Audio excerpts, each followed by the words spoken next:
Testing 1 2 1 2.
Yes. Welcome.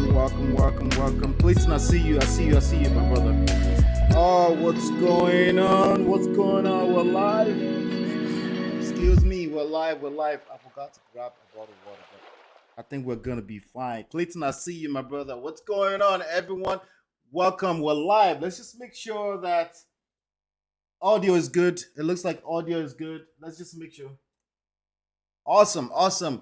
Welcome to the live taping, Man of Prestige. Let me just go ahead and bring my brother on board. We're gonna have a good time. Looks like he's taking a walk.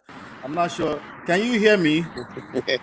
Okay. Yes, sir. That's the man himself. What's going on, Clayton? How you doing? I'm doing fantastic. It looks sunny over there. I'm jealous. I know, right? Yes, sir. Yes, sir. What's going on? How's Texas? How's Texas, It's good. Man? Everything is cool. It's been pretty Okay. busy. Okay, good. We're gonna have a good time. You need to drive a little bit. You need me to bring you back, or you're ready to go? Let me see if I could. Do you have the wire that can connect this? Let's see. Okay. I think we should go because yeah, we wanna really engage the folk today. Yes, we're gonna have a good time. So here's how the show is gonna go today. Are you gonna be driving? Yeah, don't worry about it. We're cool. Okay, but you're gonna be driving, right? Just want to make sure that I'm able to balance both.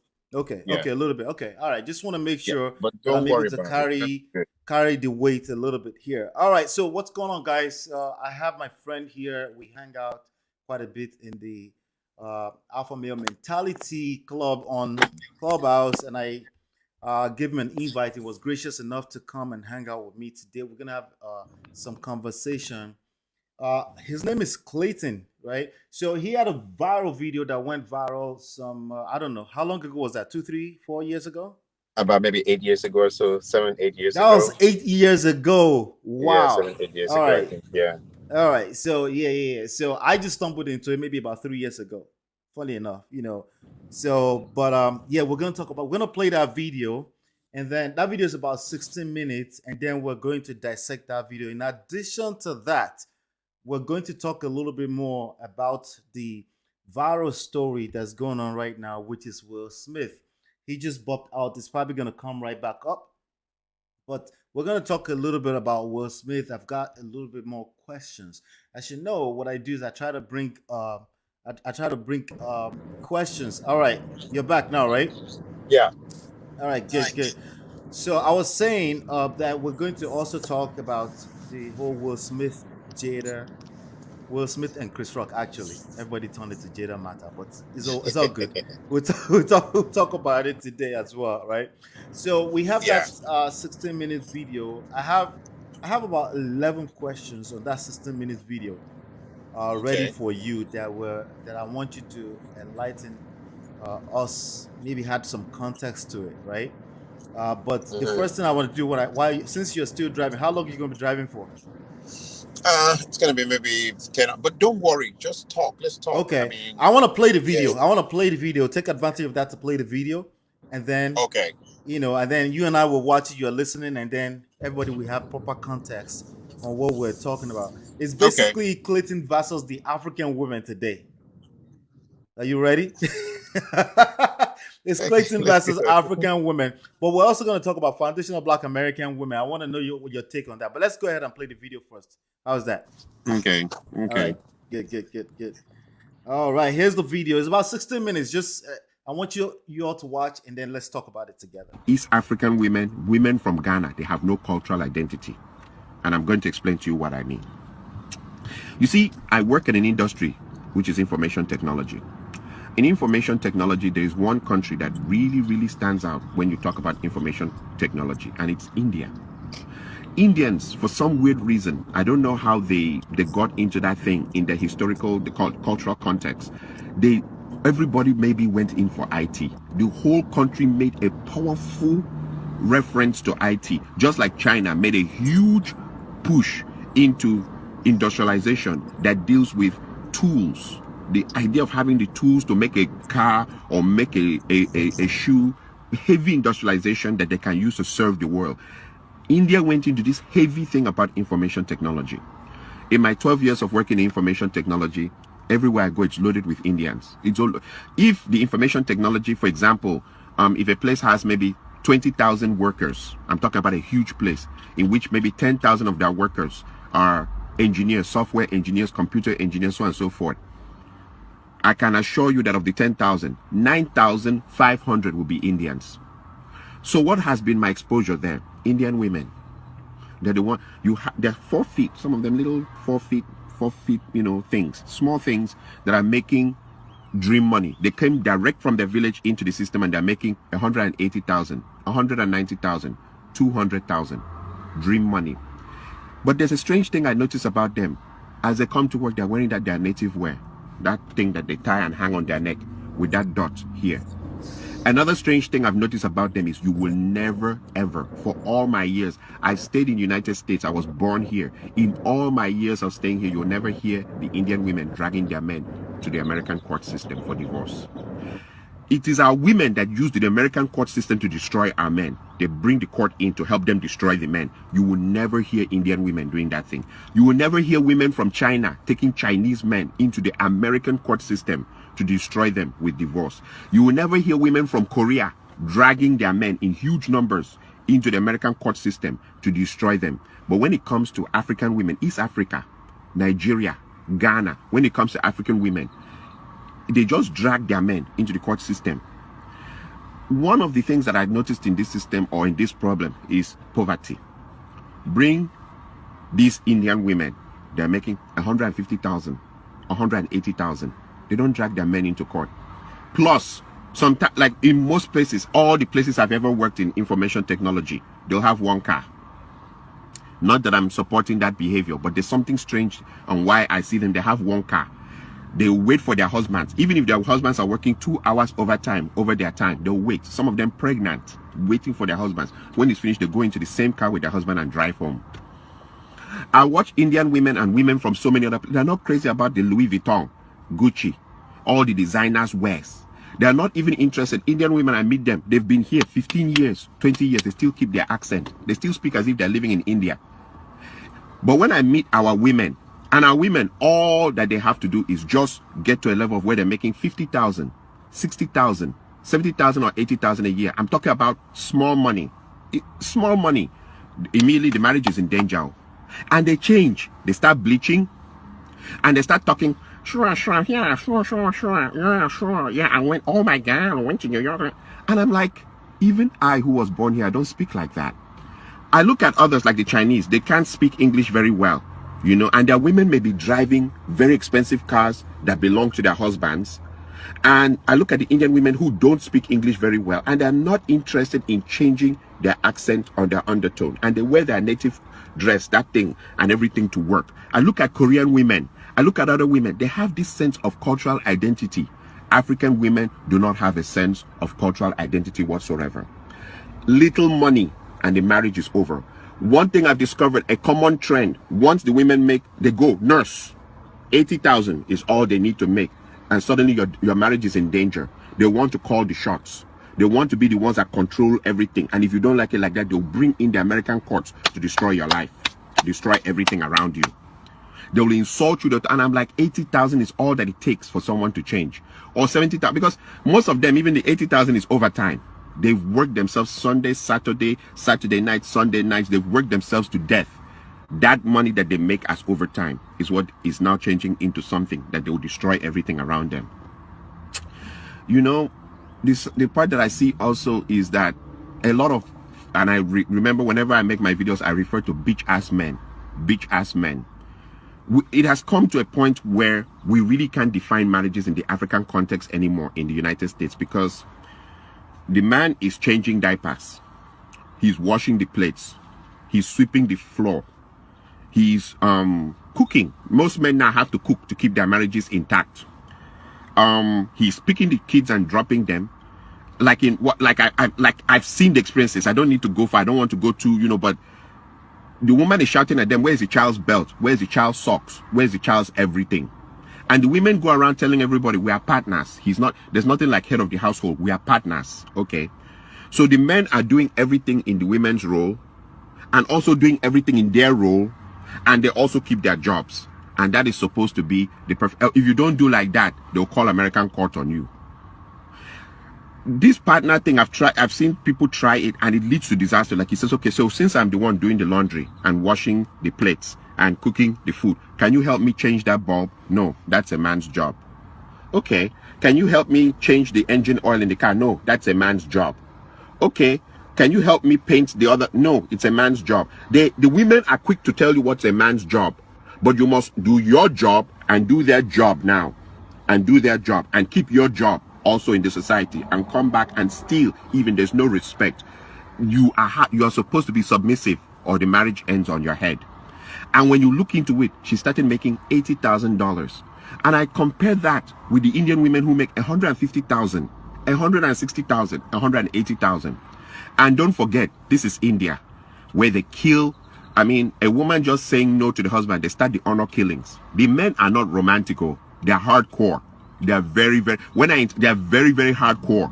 The way they order their families about and their women about. They're not romantic. They're not taking their women to Dubai. They're not buying Louis Vuitton and expensive perfumes and undies for their women. They're not doing any of that. And when they come to work, they're smelling of turmeric and all those things that they put in their food. Their men don't spray. I mean, some of them, they come and I see the same jeans, the same shirt for years. But their women stick to them with the kind of money they're making.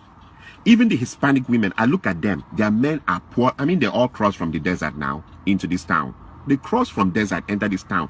I've seen some real dirty, nasty Hispanic women with drop-dead, gorgeous Hispanic women. The women don't leave their men. The same story, we crossed from the desert, came here together, we're sticking together to the bloody end. But when it comes to African women, all they need is just make a little money and they've turned the marriage upside down. And there are bitch-ass men who will support that behavior. In fact, those women are more celebrated here than even married women. You see a man, if he wants to do his birthday party or his child dedication ceremony or burial or anything, he's inviting all the divorcees who threw their husbands out of the house. They have so much honor. In fact, so many people are calling them and congratulating them for throwing out their husbands out of the house. And sometimes when you go into investigation of why the men, the bitch-ass men are supporting that, is because there's a competition. Africans in America compete to the point of death here in America. Which car someone is driving, which kind of house someone is driving, which kind of job. That's why Africans, it's better you stay away from Africans here. So since everybody's competing, if the woman can turn her house upside down and destroy it, she's already done the job for the man's enemies out there. They are applauding her. They now call her for parties and call her to come and drink in their house. And then there's the part two.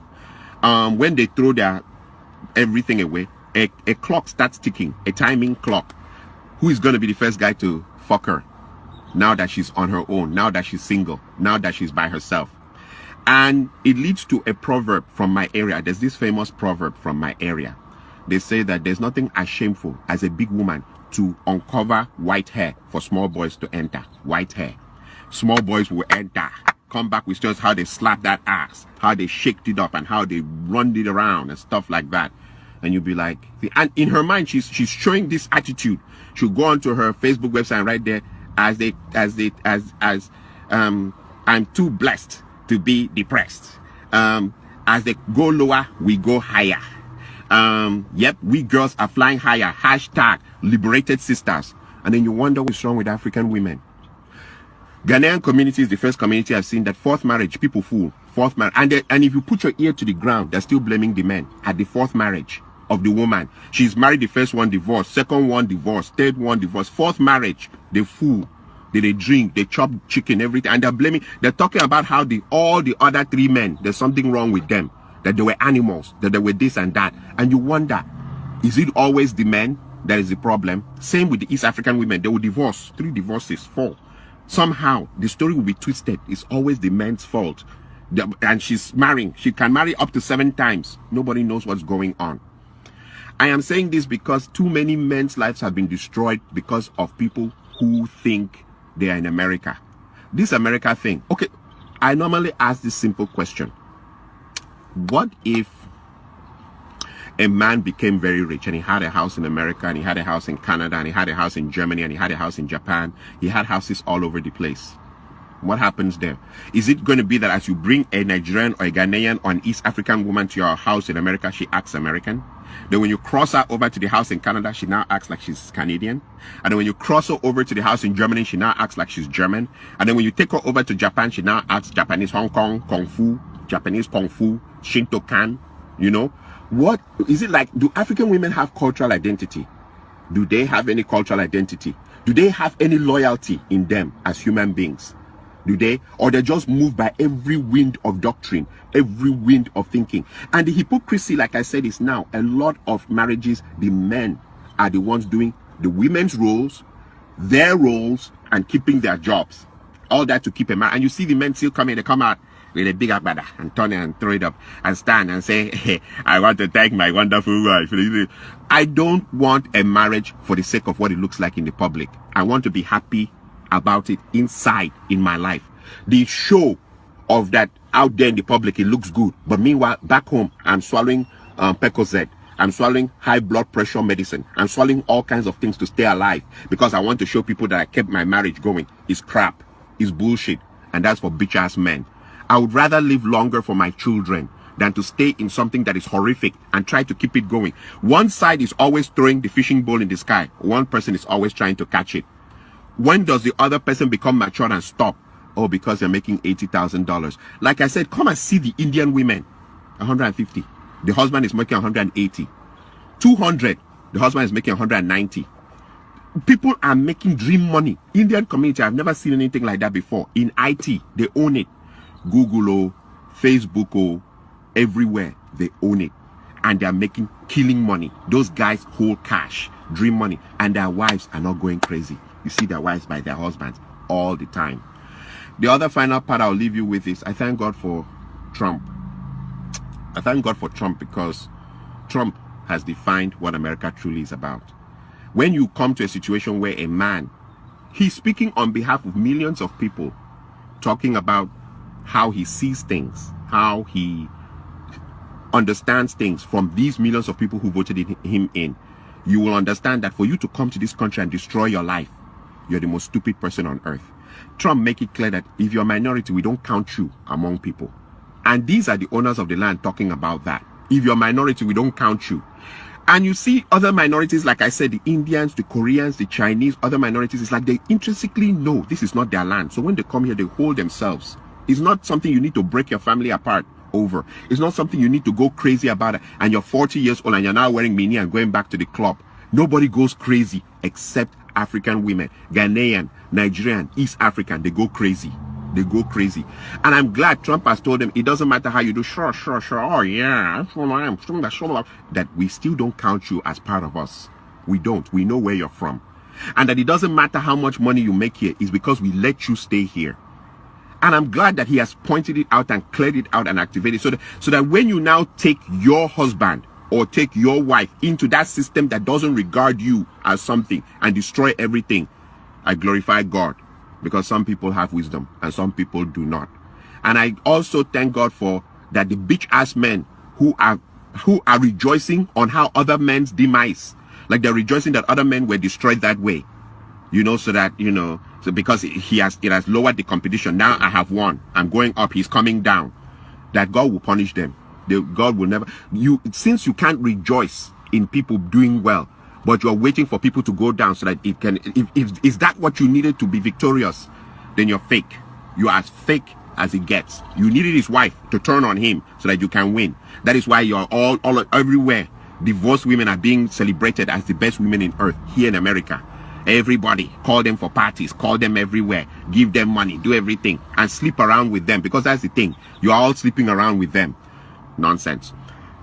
Oh, and by the way, I want to also finally use this to kill one argument. The argument, I hear a lot of men now saying, they're cursing their fathers.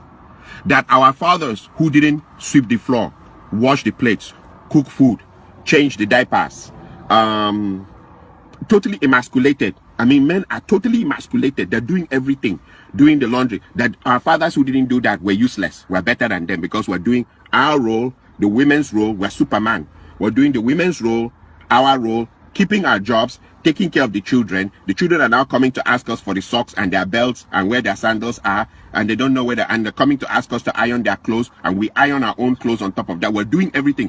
The woman's job now is just to comb her hair and look at herself in the mirror, and when she's tired and she has choosing and sitting down spending an hour trying to find the right dress, and then she gets into the car and drives to work. You're doing everything. And that in that world we're saying that our fathers were stupid, that we are better than them. No, we're not. Maybe we are the ones that will have a shorter lifespan in the end of this story.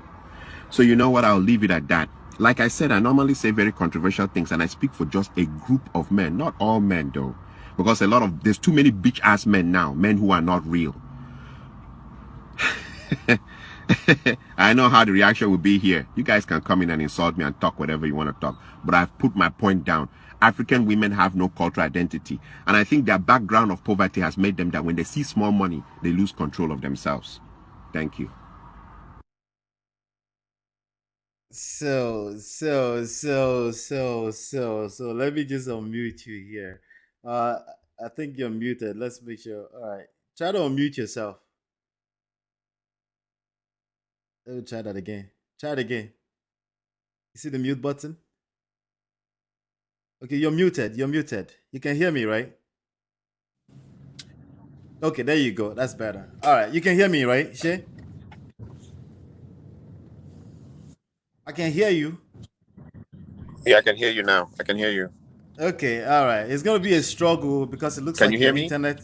I can hear you. I can hear you. Can you hear me? Okay, good. Okay, Yeah, good. you Awesome. you Yeah, I you can may hear be you. hearing a little delay there, you know.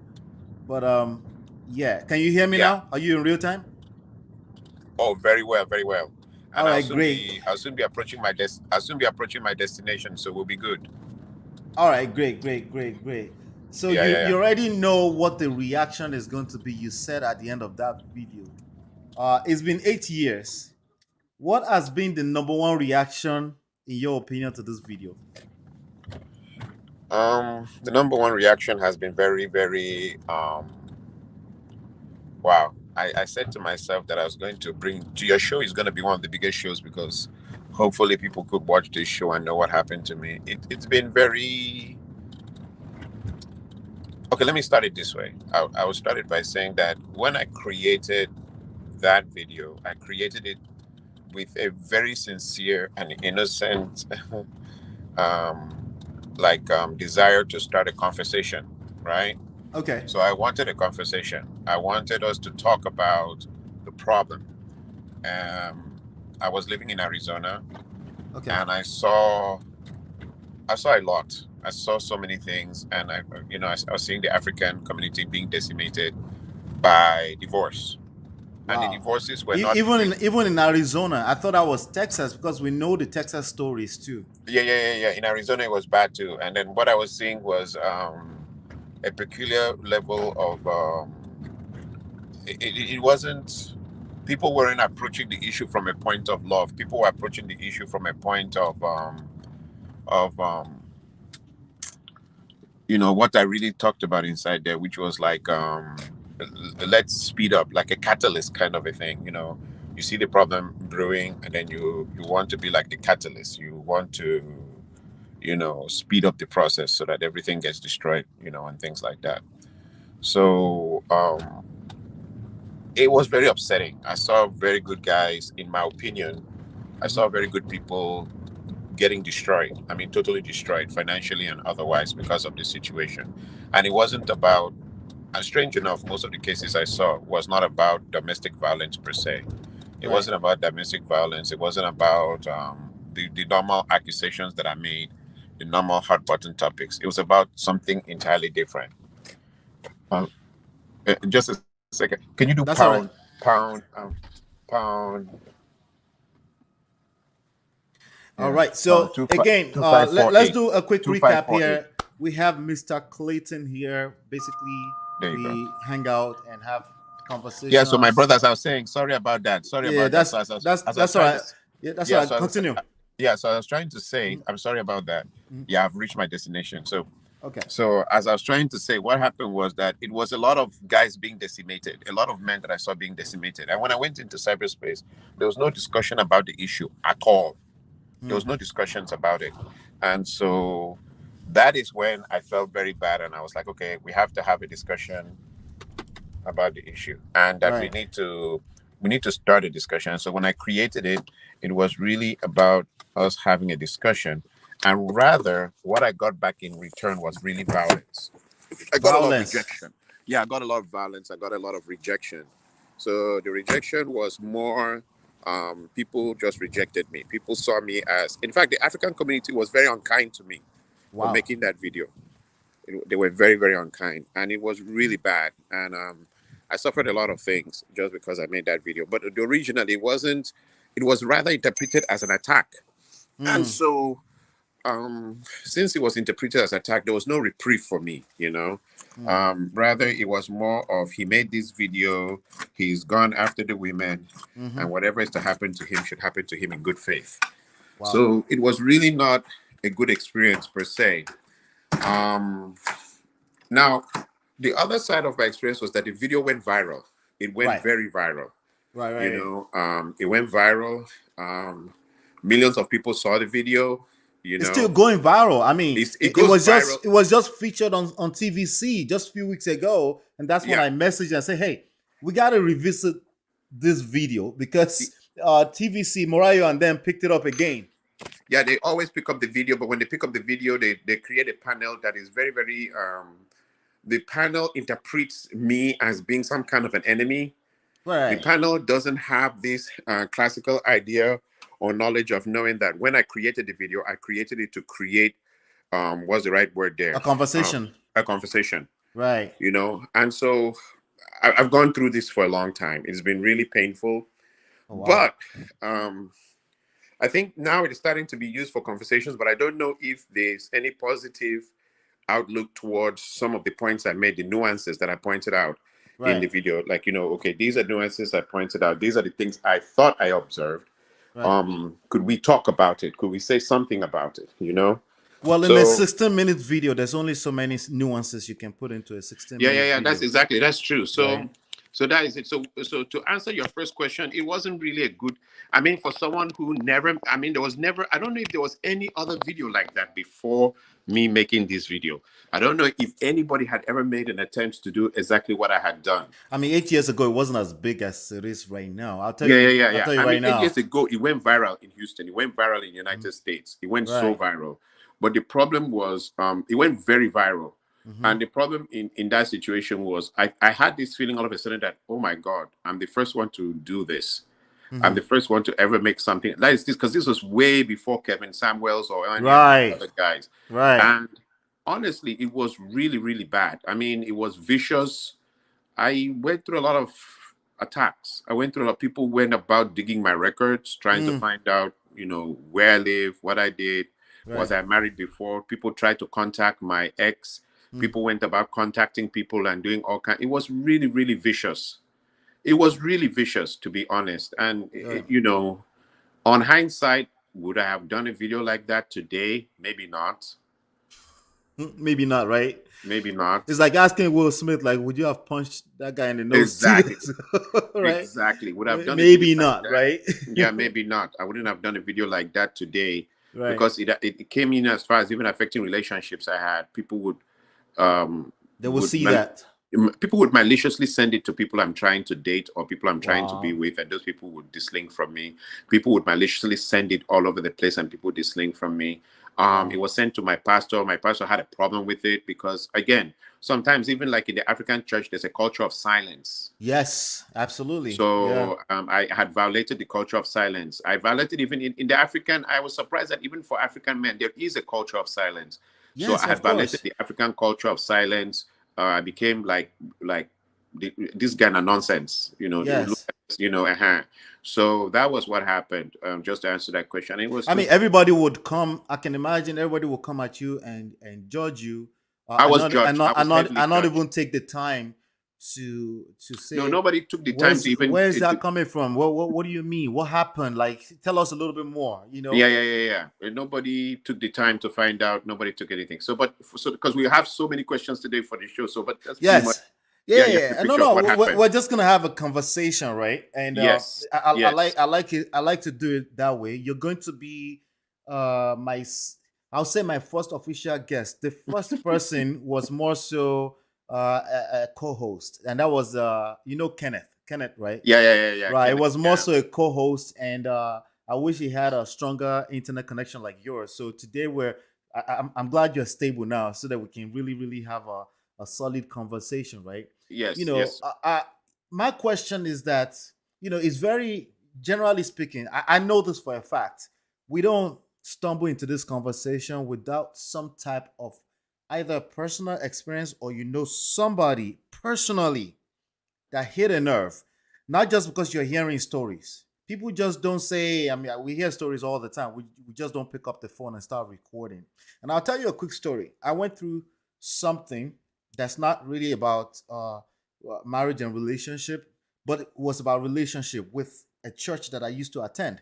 And that church, bro, it was brawl between the father and the son and the in-laws, and it was just messy, right? And I'm a keyboard player. I don't know if you can tell yet. Yeah, that makes sense. Right. So so I'm a little bit more quite more engaged. Are you still there?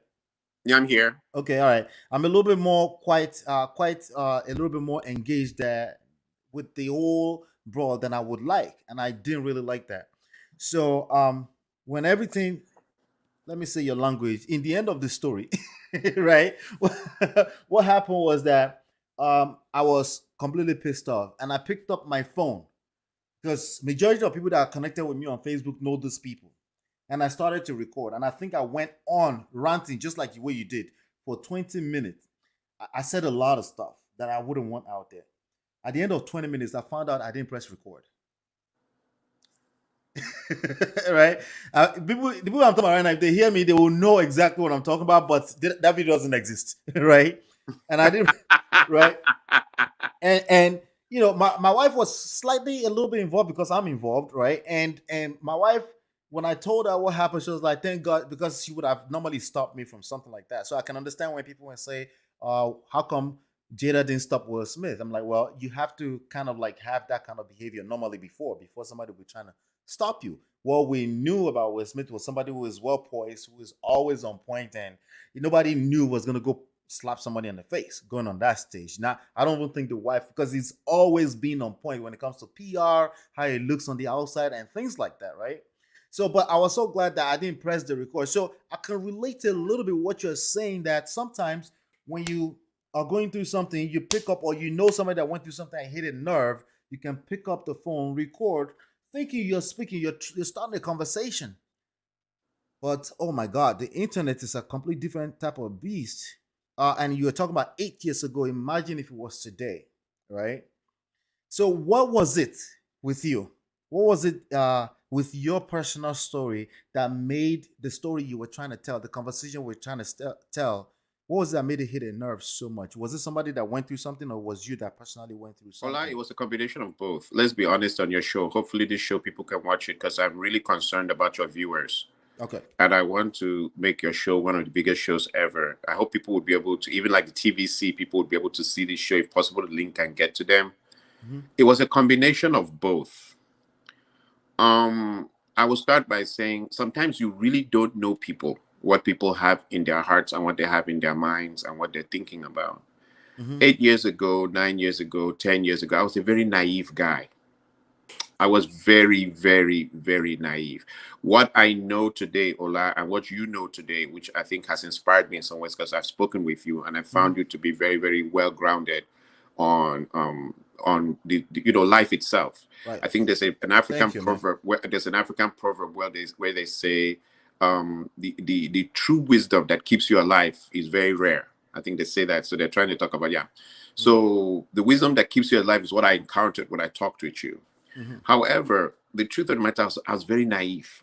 However, in my being naive, I had a peculiar characteristic. I came from a household where there was a lot of things that were not a problem.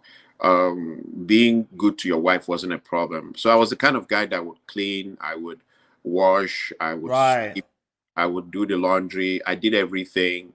And I was so giving. It I wasn't a gave. big deal for you, No, basically. it wasn't a big deal for me at all in the beginning. I mean, it wasn't even. I came from Africa. If you remember the Africa we came from, it's just like I was discussing Well, today when you with. say you came from Africa, you're like me. You were born here, taken I to was born Africa, here, and taken then back to Nigeria, all and then right, I was brought back again. all So right, the Nigeria that I went to and I saw as a young boy, white versus black did not exist, right. Me too. and man versus woman did not exist. Right. It did not exist. This idea of this sensitivity of woman versus man, and it did not exist. I wasn't exposed to that thing. I just remember I'm the only son. I had two sisters. My sisters, I would play ball with them, soccer with them. I would laugh with them. I would talk to them. I would sleep with them. They would sleep with me. I had a world in which I really didn't have that woman man thing in me. I even went to secondary school. I went to university. It wasn't a big deal. It wasn't something that was at the back of your mind or something you had to be conscious about. You Right. understand? And again, the atmosphere wasn't also sort of the kind of atmosphere where men went about harming women just because they had the power to. Right. It was a different era, It you was a know. free will. Everybody's It was a happy. free Almost seemed like will, everybody's just happy-go-lucky right. world. It was a free will. So I came from that world and I came here, and I really didn't know. I was very naive, How old very, were you very. when you came here? I When you came came back here? here, and to show you how crazy it is, and I know this may sound strange, I came here when I was around 30, but I was 30. naive. Okay. I No, was of naive. course. Of I was course. naive because, as the only son, my dad had a mighty compound. He never allowed me to live outside the family house. I never rented a house like some of my contemporaries would go to Abuja or go to Lagos and rent a house and live there. I Right. never had that experience. So I was really pretty much when I left is when I discovered, oh, It's a I, reward. I had been protected for a long time. And Yeah. I mean, if you my exposure, biggest exposure was maybe university and maybe youth service, and so I had been protected for a long time.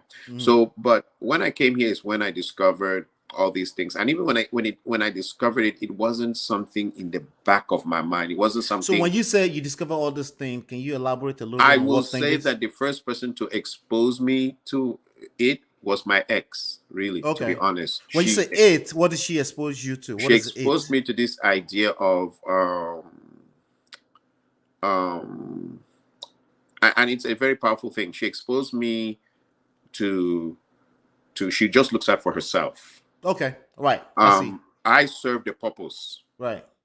My purpose was to come in and get her to where she wanted, Right. and then get her to get a structure around her already, and then she's done. So and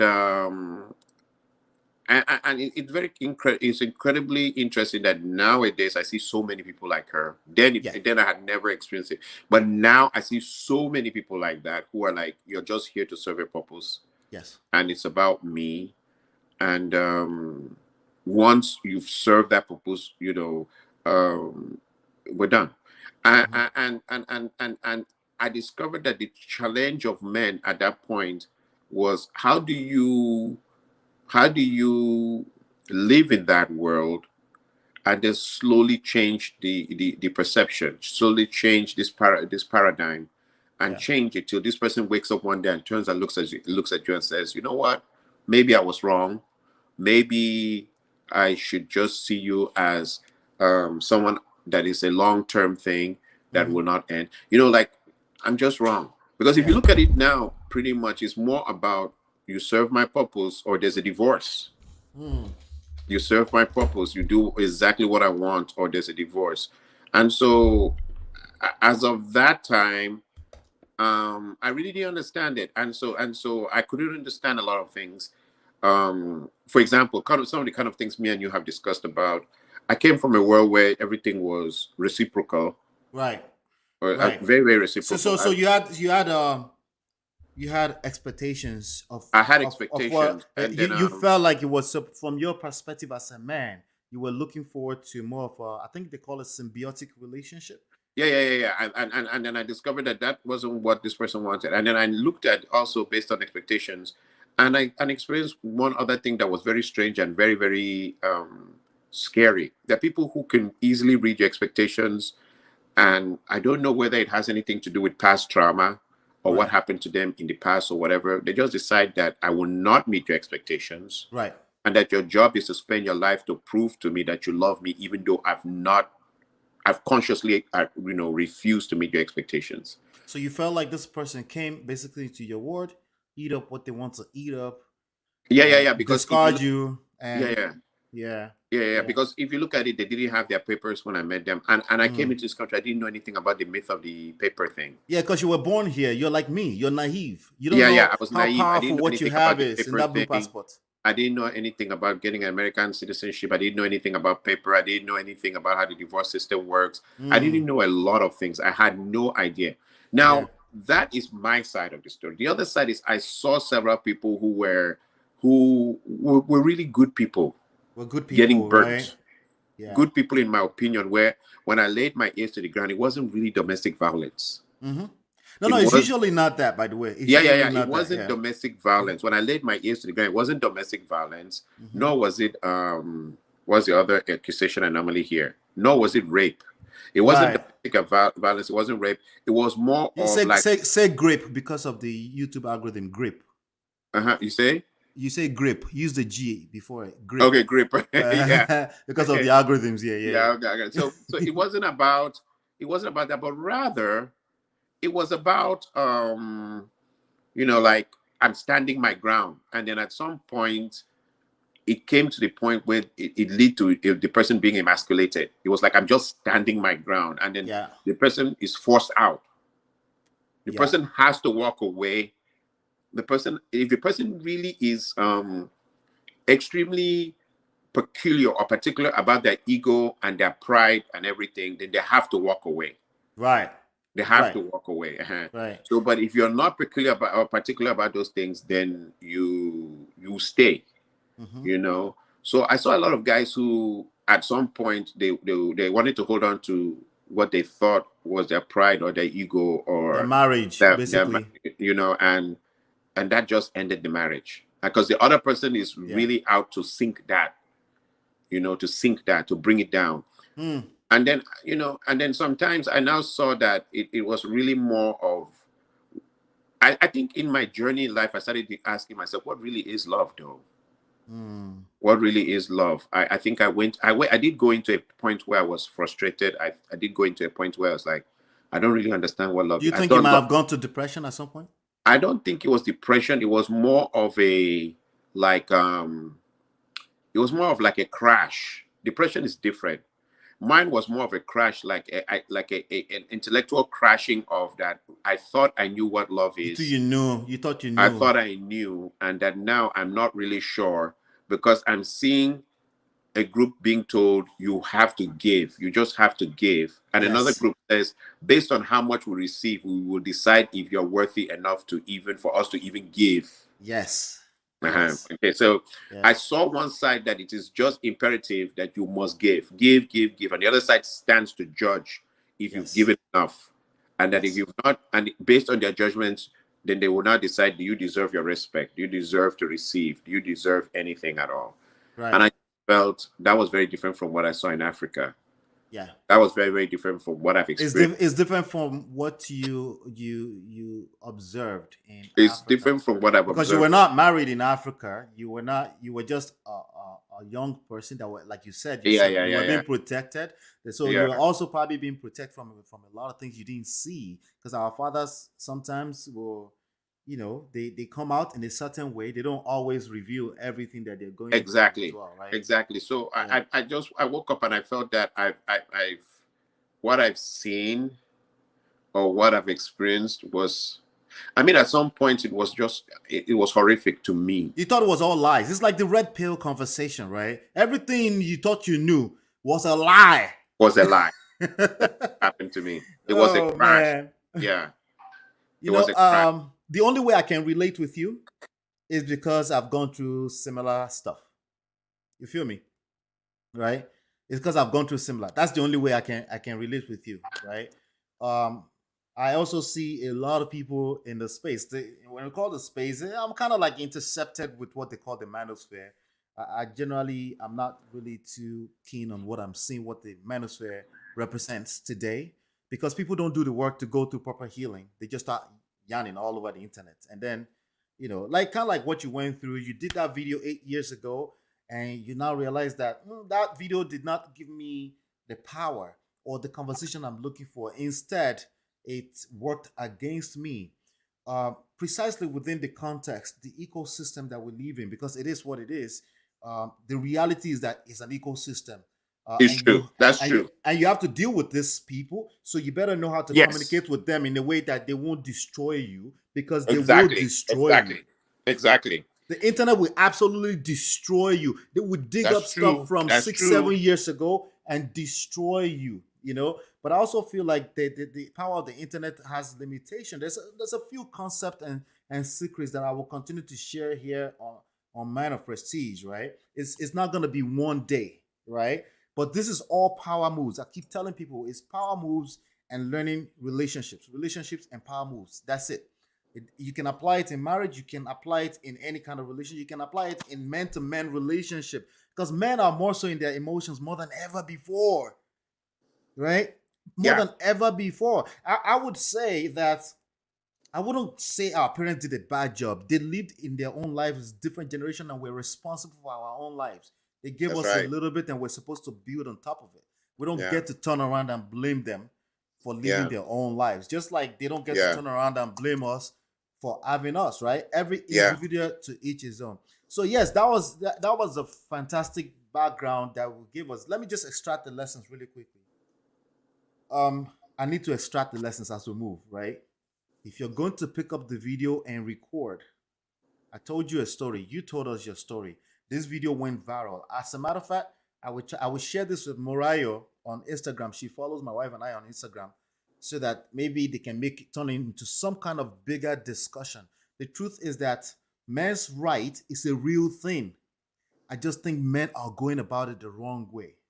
They are whining, complaining, and they are playing victim. I'm not saying they are not a victim, but they are playing victim. They are perpetuating being a victim, and you cannot do that and engage your power at the same time. You have to choose one between the two. You see what I'm saying? Yeah.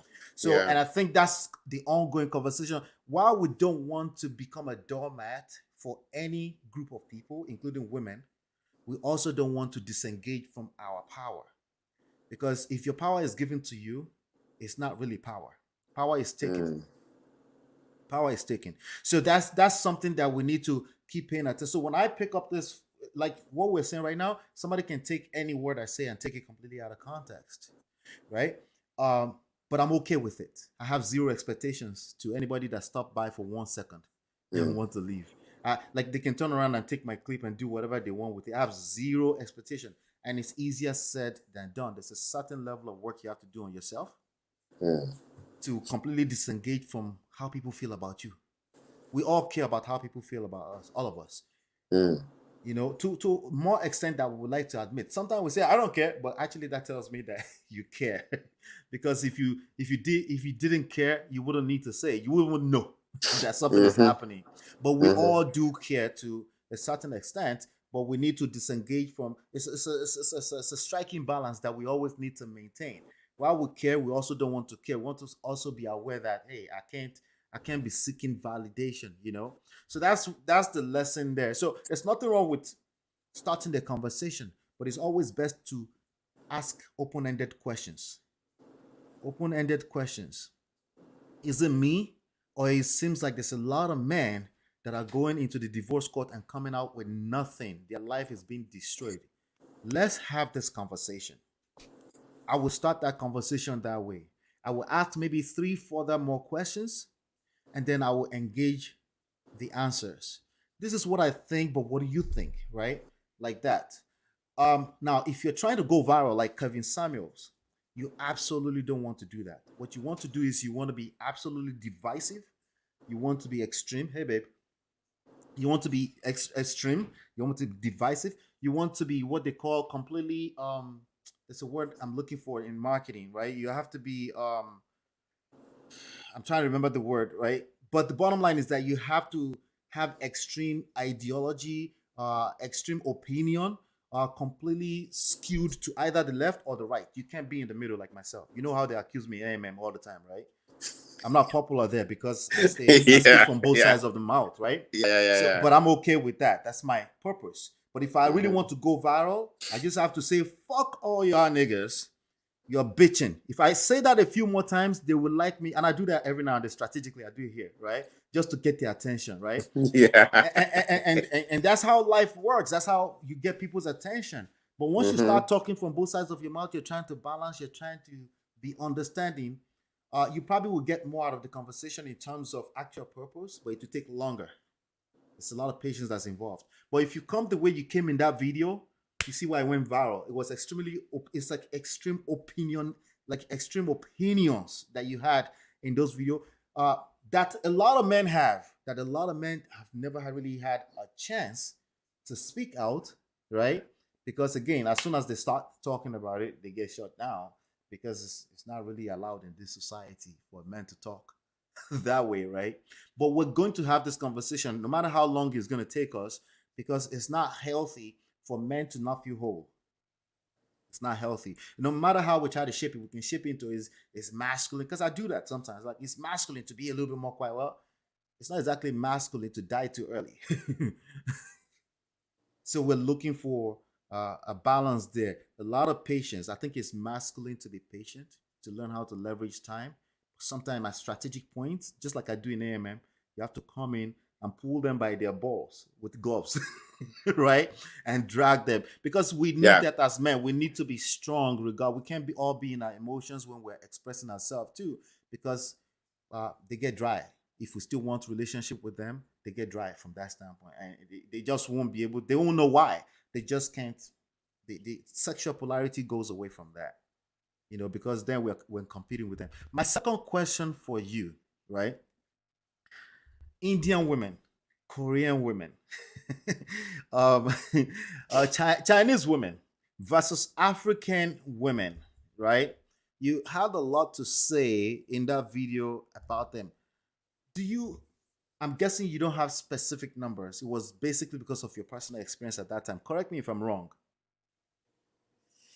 Well, specific numbers. If we're talking about diaspora, and that's an interesting. Diaspora, yes. Yeah, if we're talking about diaspora, then we're part of the Black American statistics at this point.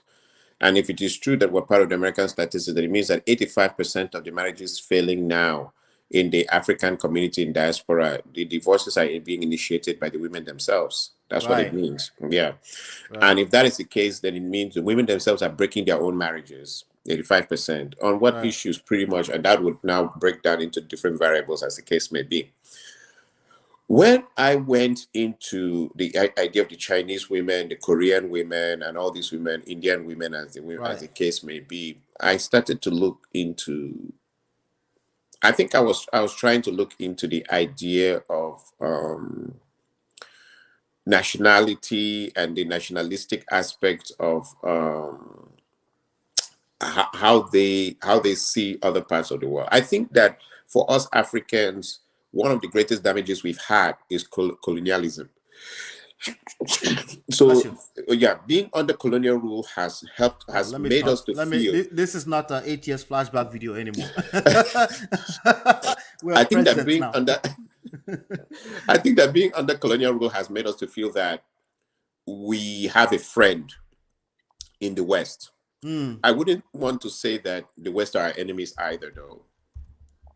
And so I feel that other cultures have a well placed impression of the West. And so they have this united, sorry about that. So they have that's this okay. united idea of we're coming in to as a team to Right. achieve purpose, but that this is not our land. That's the impression I get from them. I get the impression from them, from the Koreans, the Chinese women, and everybody. There's a strong carriage of their culture. So much so They're grounded. They're more they're so grounded in their grounded in culture. their culture, so much so that, like in a place like Houston here, when you get into the Chinatown area, you see the traffic signs being written in Chinese. You see the stores and everything. Every Chinatown. Yeah, yeah, Chinese. It turns into Hmm. like a Chinatown. And so, Yeah. same with the Indians. You see, the Indians are very into the point that I remember they're the only people I've seen that have the guts to wear their native clothes to work. Hmm. Even we Africans don't do that. They wear Right. their native clothes to work. They wear this. So I see this grounding, and I see us wanting to be more like the West. Right. Right. Now, Whenever, that being whenever, said, whenever, sorry to interject. Whenever I get on panels on YouTube, right? Once they hear my accent, right? They say, you're married to an African, right? I was like, yeah. They're like, yeah, that's why, man. You marry somebody that has structure, somebody that has structure and they have the culture and you guys are grounded. So you can't really relate with us. So just so you know, the same thing we're talking about. African American men, they accuse us or edify us for it, right? They say we have culture, and they Yeah. feel like they don't have culture. But now you're saying African women are not grounded in their culture, not as much as Asian women. Yeah. Ola, what I'm trying to say, my brother, and I'm saying this is that Uh, I would say that with the change, because again, here's another thing that we have to bring in for the education of our viewers, Right. that we are in one of those most unique times in history where we have several generational groups living at the same time. Yes. So we'll say we have the baby boomers. We Mm-hmm. can also say we have the millennials. Then we Yes. can also say we have Generation X or now X. Y, Z, whatever you Right. want to call them. Right. So we have all these, and sociologists and psychologists all group these generations Yeah, with groups of people. peculiarities. They have these peculiarities, right? Yes. Mhm. I think that for for generations moving forward, all of generations moving forward, they're moving away from culture. Mm. In fact, in some conditions, they're trying to even point out that they feel that culture is oppressive or repressive in nature. Right. They're moving away from culture. So they're saying, you know what, we don't want culture. And again, sometimes, that's another part where we've had these heavy clashes where they say certain things about culture, which is unsubstantiated by data. Right. For example, you hear them saying, based on culture, certain demographics were not allowed to go to school, or certain demographics were not allowed to have a job, or Right. certain demographics were not given the chance to do this or this or that. And then again, you start wondering, okay, where are they getting the statistics from? Or because what I grew up to see wasn't what they claim. Right. For example, I grew up, women went to school, women had chances, women Right. drove cars, nobody did the repressive thing in the state I came from. Well, or you in the grew up state. in southern part of Nigeria. I lived in the southeastern part of Nigeria. Right. And Quite I grew up in southern western. That's I right. will claim the same experience as yours. Okay. But data would tell us otherwise, especially when you go towards the northern part of Exactly. Exactly. So if you're going towards the north, the data changes as you're moving up to the north, and then strange things begin to happen. In quotes. But however, as the case may be, we had that. People were allowed to go for education. People were allowed to. There was some level of decency. Okay, I'm not saying it was perfect. I would never ever Right. say it was perfect. I would never ever say it could have been improvements. Absolutely, of course. Right. So I think that it's easier in today's society that I see a generation that is moving away from it. But again, the problem for me, and I don't know if I'm a good judge of this, is that I feel that other people like the Koreans or the Chinese or the Indians actually push forward their identity as a show of force. Right. Okay, so the Indian pushes forward his identity as a show of force, same with the Chinese person as a show Right. of force, and they insist on the differences being made so that you are a little bit careful when dealing with them, or you have some. One of the ladies, right, on Yeah, the TVC show with Morayo and them, they call them the View or something like that. yeah. The View, something like that. Anyway, yeah. So they one of the ladies pushed back against your point. The first thing, the one that covers her face like this, she's like a Muslim girl. Yeah. She was very, very, and I will say this, and I hope she watches this video. She was very, very aggressive. Very, very aggressive. Okay. So you watched it. She was. Yeah. She was I watched like, it because Nigerian women don't suffer. That's how she started, right? that's how she started, and she said, I'm sure, and then she threw a jab. I'm sure he's talking about his mother and his daughters, which I felt was unnecessary in a professional TV station like that. But it was really unnecessary. What I'm gonna try to do, you will see just my picture in a second, right? And we'll continue to talk. And I want you to keep talking, right? Yeah. I want to pull up that video. I think I have that video somewhere. And hopefully you have that video. Yeah, so she went that way. But there was another lady who also came out and did talk about the idea of culture. Yeah, that was Fela's daughter. That was, are you serious? That's Fela's daughter. Her name is Yene Kuti. They call her YK on the show. Yeah, so she came up and talked about culture, and I felt okay. You had like a balance there. People that were seeing where you were coming from. Someone sees where I'm coming from, and all that stuff. Because where there is culture, then there's certain things that hold up a little bit more, Right. yeah. So I thought, okay, she sees me a little bit from where I'm coming from. So and that was pretty much it. But Yeah. I think because we were talking about the question based on culture, I think that when I brought up the cultural thing, I thought that we were people who would bring it into consideration as an identity. Mhm. And like I saw in certain demographics, like the Hispanics and some other demographics, that would Right. predetermine how we treated each other. I think that was my reasoning. Right. I think Yeah, that that could was be, your reasoning. You were yeah, you were that could have been comparing quite a lot. And I'll tell you like this: when it comes to women, especially women, like nobody actually, from an emotional standpoint, nobody likes to be compared. If you're trying to improve them in any way, you have to find a way to balance the comparison with that you're actually trying to edify them. There's a way you have to say it. The best way is to always start with some kind of edification. But generally speaking, even us men, right? Let's say me and you, right? And we're having a conversation.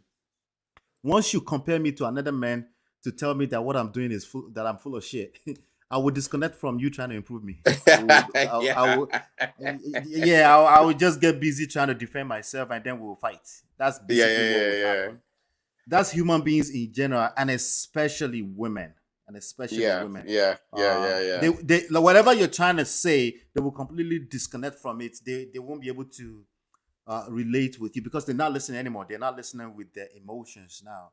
And Yeah. you can see that she went for Nigerian women are so fine. Then she went into further into saying that Indians are aggressive with their women and they are busy fighting for that in their own nation. Like you said earlier, every group has their own faults, and there are things you can emulate from every group, right? See, the way we're talking right now, anybody can chime in. We're not letting them into the conversation. It's just me and you. And they can listen long enough if they want to get our context. But if they hear very, very small bit of it, right? They can go crazy because they, especially if it's personal in nature, they took it personally because you say Nigerian woman. You keep Yeah, going it like was that. really personal. It was really personal. Yeah. Yeah. But again, like we say, like the cultural thing, I think, like, and I think that's the deep thing I would say is I felt that if we could identify ourselves culturally as a collective, Right. then the next step of the rationale would have been we would avoid harming each other within the collective. I Right. think Right. that Right. was my rationale, and the rationale has, to me, in Mhm. modern day times, I don't think it really holds water anymore. I don't think people are looking at life from that level. I don't think. Yeah. I really don't think. Let me play this video. I think I have the video. Let me play it. Okay. This is Morayo Native wear. here. That thing that they doesn't. So that's you featured on their show. That's me feature on their show, and I watched Right. this. Yeah. And that's the Yeah. lady, a Dr. Nkechi or something. No, this is Morayo. This is the host Oh, of this the is show. Mariah. Okay, Yeah, okay. yeah. I was trying to point out in various ways and instances that African women in the diaspora have totally lost their values and culture. Watch this video, then we'll continue. So Morayo tends to be the one who would be on your side, but she's actually trying to play the middle. She's like me. Yeah, she's a middle person. She's a middle Yeah, game person. Yeah. she's the host. So, but guess what? The women don't appreciate that I because know, right? they hear her as she's taking the other side. That's See, right. That's right. That's the difference between Man of Prestige, this show, and every other show. Yeah, yeah, I'm dissecting the people, right? yeah, and everything. What I see as what's going on behind the scenes in their brain. She's the host, but also how she's being received, because we're talking about how your video was being received. That's right. The message of the video got lost in virality, right?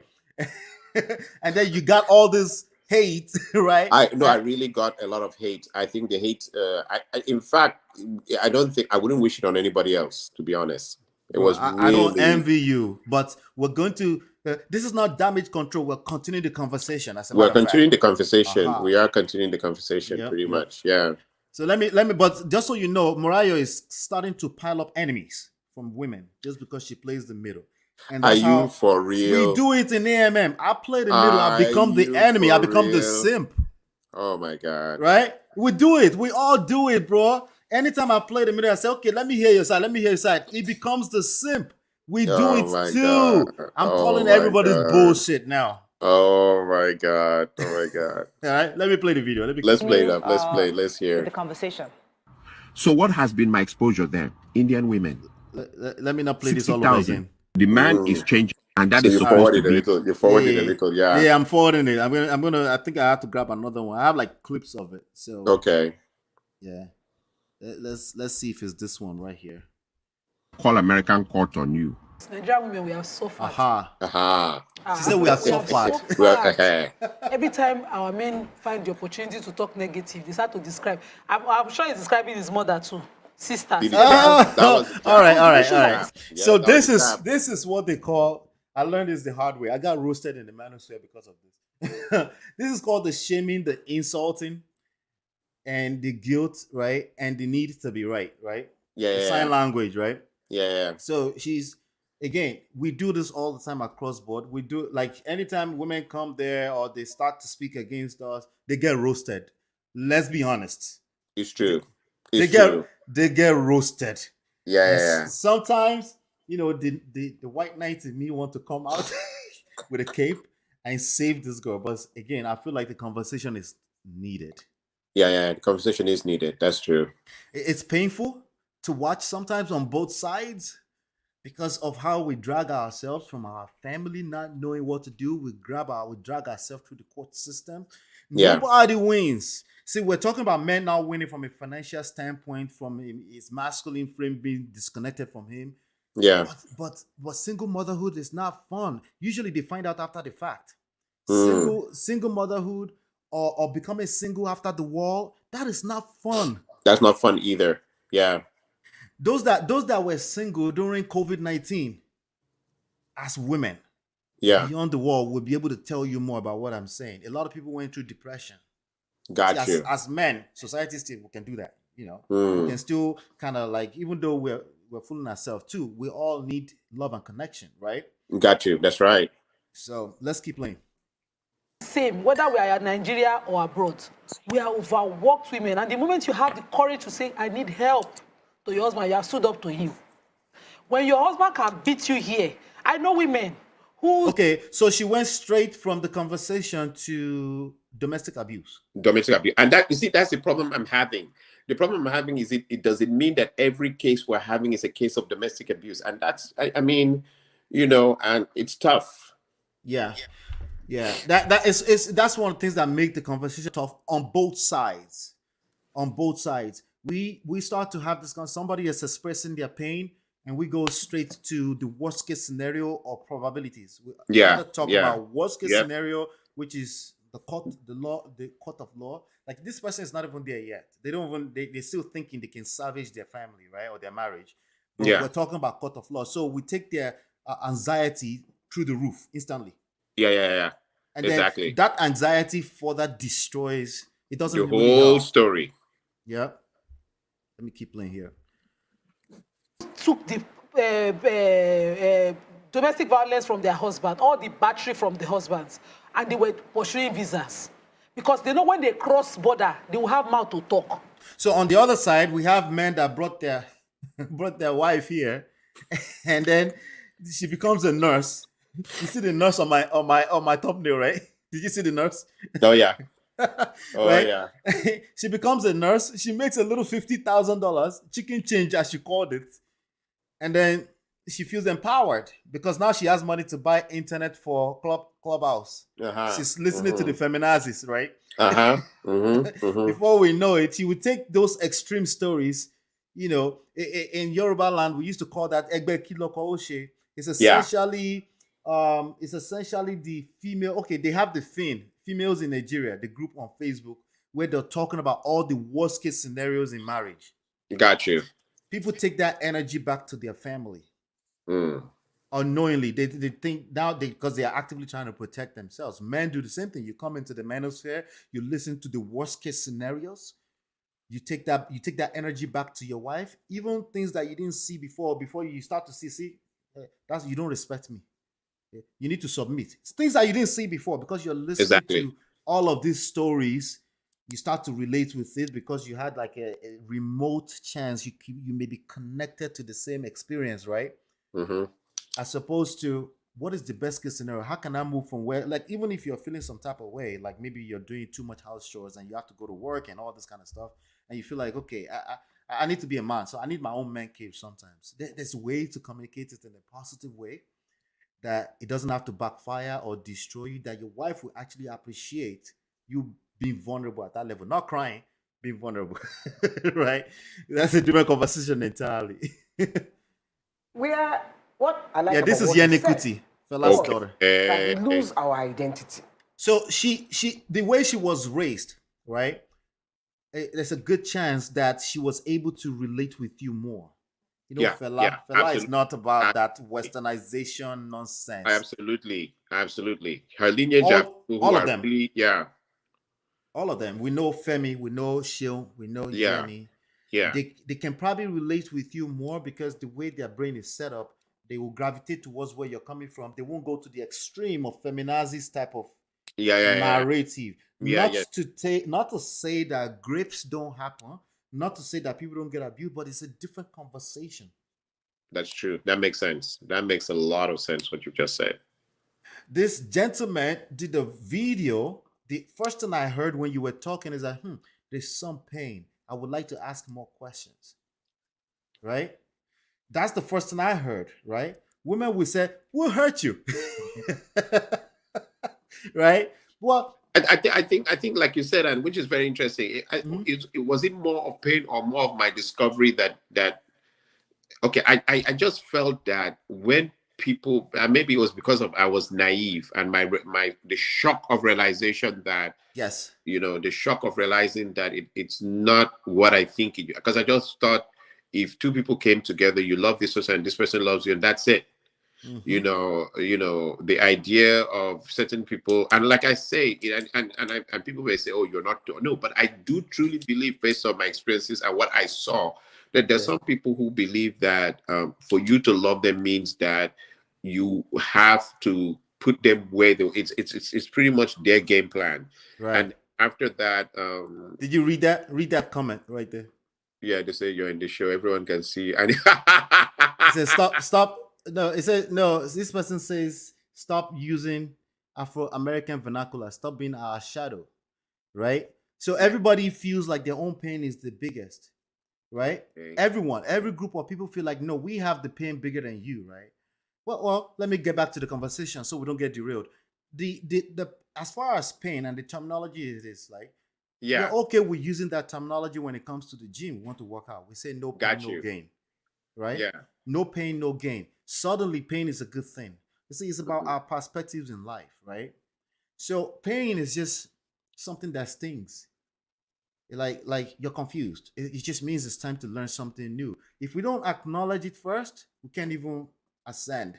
We can't even build that muscle. So it's really, really just a perspective thing. Now, I feel this thing too when women come and say, "We'll hurt you." I feel like, why we talk about hurt? Like, nobody's hurt. We just trying to have a conversation, right? I know, right? Because I'm a man, I can feel that pain too, right? But I also know enough to not engage that shaming and insulting in that moment in time, because that will completely derail the conversation. I have to have the skill set to bring them back to the cause, right? That makes sense. Questions like, hurt? No. Well, hurt maybe, but let me explain myself what I mean by pain. Let me, But if it's truly pain, right? If it's truly pain at that level, what you would normally do is that you will receive it as even further pain. Just like women too, right? Women will bring up anything you did to them when they were pregnant 50 years ago. They remember, right? Every time you offend them again, they will bring it up. As a man, you're like, wait. Men are mostly logical in how they assess, get into solutions, right? Like, why are we talking about stuff that happened 10 years ago? Because women connect emotionally with the pain at that time. For every time you hurt them, especially if they were pregnant at that time. They can connect. And it's even worse. If a woman is listening to her story, they connect with her pain. They call them empath. And they will all gang up against you and attack you. It doesn't really get better if you engage it emotionally, as opposed to enough patience to let them rant, let them get out what they need to get out. If it's worth it, or if it's not worth it for you, like a lot of the conversation in AMM on Clubhouse is not worth it for me. I just come in for cruise, I leave, right? But if it's really worth it for you, let's say this is your wife or your girlfriend, anything like that, you know there's a lot that you're going to lose. There's also a lot to gain if she feels heard. There's a Mm. lot for you to gain if she feels heard. So these are some of Mm. the conversations that we'll continue to have. Let me go back to the video before we lose Okay. track here. Yeah. Okay. Let's see. Yep. There you go. So while I think that women should not be slaves to their men, I do not agree with that. And maybe Indians, I don't know about Indians, I don't know their culture. I don't care about their culture. I care about my own culture. That's right. So if Indian women want to be slaves to their husband, that's their own cup of tea. What he said about African women, She said that's their own cup of tea. Mm. This is I know, not right? this is not your typical woman. Okay. Don't let Yeni Kuti or anybody in the manosphere that's repeating manosphere talking points set you up for failure. An average Mm. woman does not operate this way. An Okay. average woman is an empath. She will connect with the pain of the people you are attacking. Okay. You feel me? So Oh yes, absolutely. when I talk to men, I say we love pick-me's. Pick-me's is what we love. I said, be careful. There's a very good chance that the pick-me is also an average woman. Mm. But because she's not in a romantic relationship with you right now, you can't tell. Okay. That's number one. Number two, there's a good chance that even if she's really authentic, there may be a few of them that are authentic. That's not what you want. That means she's more connected to her masculine energy more than her feminine energy. That makes sense. There are ways you're going. That means she's in her cerebral. She's thinking more so than she's feeling. Mm. In a romantic relationship, in order to create sexual polarity, you as an average man need a woman who is more so in her feelings. Meaning, you said something you didn't even mean it, she start crying. That translates to other aspects of life. Okay, so now for our viewers, let's talk about what you've just said, which is very, very powerful. And this is very, very powerful what you're bringing forward. Where you have today's cancel culture, the cancel culture of today, and you just said something that is very, very powerful, which is actually, in my opinion, what I'm hearing, and you could correct me if I'm wrong, is the idea of being vulnerable, right? Yes. Mm-hmm. Is the idea of being vulnerable. But in today's cancel culture, the idea of being vulnerable to the subject that is to be canceled becomes a sign of failure or a sign of weakness. Yes. You see, so for example, you said something that everybody's like, "Oh, for me, no way, cry for who? Cry for who?" That would be the next, the next. Effeminate. You start hearing effeminate. Yeah. Cry for who? Cry for what? Cry for what? And so the question at that point would be, what do you tell your viewers on that level? Is it that we as men search for those kind of people? Or is it that women search for those kind of men? Or is it something that is created within the relationship? The idea of vulnerability. How does this dynamic work? Because a lot of people are beginning to see that dynamic could be a lost cause. Some people are feeling it's a lost cause at this stage. Yes. It's socialization. Remember, I used the word earlier. I used the word ecosystem. Okay. We live in an ecosystem, and it's governed by energy flowing back and forth in different forms. We know from science that energy is neither created nor destroyed. Okay. It just flows from one form to the other. Okay. So it's all fair. Another way they say it is that in love and war, all is fair. That's right. So when you start to look at life that way, it becomes extremely hard, and at the same time, because it's a double-edged sword, dangerous. It becomes extremely hard for you to play a victim. Because anytime something happens to you, even if cry comes, you recognize it as energy. It's emotions that I feel. I need to express it. I let it flow, right? Letting it flow because it's natural, it's coming from a place of emotion, is a thing. You should, but it's a double-edged sword. Are we talking with respect to a relationship with a young lady? You do that enough times because energy is flowing to her too. She's receiving certain type of energy from you, depending on where she's coming from. You know that she's also coming from the same socialization rules. She will start to look at you as weak. she's not deliberately doing it. It's socialization. She starts to receive you as a weak man, meaning anytime there's something that's catastrophic happen, you go towards crying faster than her. And her being socialized to be more of exuding feminine energy, she doesn't feel safe.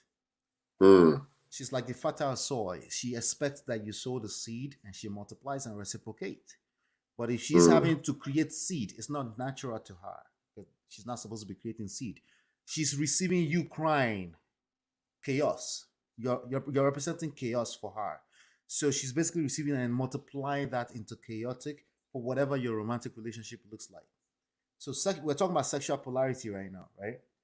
So it's not wise to say, oh yeah, I can just cry in front of any woman. No, that's not wise either. That's disconnecting from this fact that we're socialized beings.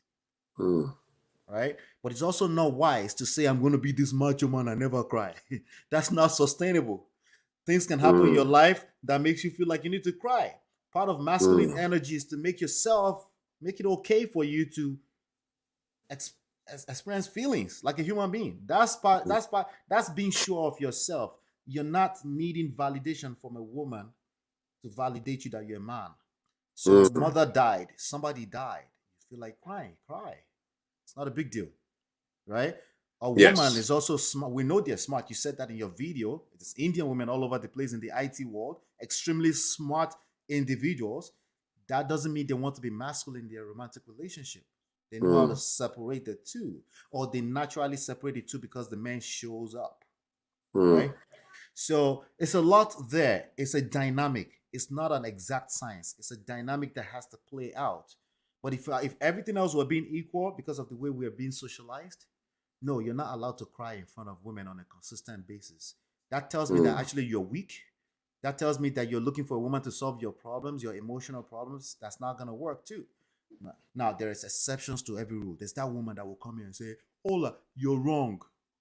I like my women crying. I say, okay, you're the exception if you're not lying. There's a good chance you're lying. There's a good chance you're lying and not even know that you're lying, right? So, but as men, it's our responsibility to know these things, read enough, experience enough, and figure these things out. And don't put the weight on yourself that you have to know everything. You don't have to know everything. That's one of the things I see a lot of intellectual diarrhea on the internet. People that read so many books, they're just pouring it out. They didn't really process it. They didn't live it, right? Me and you have been in a place where we felt like we lost and we cried like a bitch. That's right. That is right. It could be in our own room. That is true. It could be in our own rooms. That's right. But we've been there where we lost our emotions like that. Like, how did I lose control of my life like this? If you haven't been in that place, shut the fuck up. That's true. Until further notice. Until further notice. Yes. Give me 10 years and come back to me later. Yes. Yes. Right? So there's a balance there. No. I'm not saying it's okay to go in front of your woman and be crying every day. I'm saying it's okay if you felt some type of emotions. That's right. And you need to express it. And I give the example on the AMM Club. I lost one of my best friends about a decade ago. And I couldn't control myself. I sat down for a second. I thought about, like, wait, people just go like that? And then I broke down. And my wife had to console me. And there were enough bum ass bitch in the chat room that were saying Sims, but it's okay. I understand it. But you see what I do? I come for them every now and then. yeah.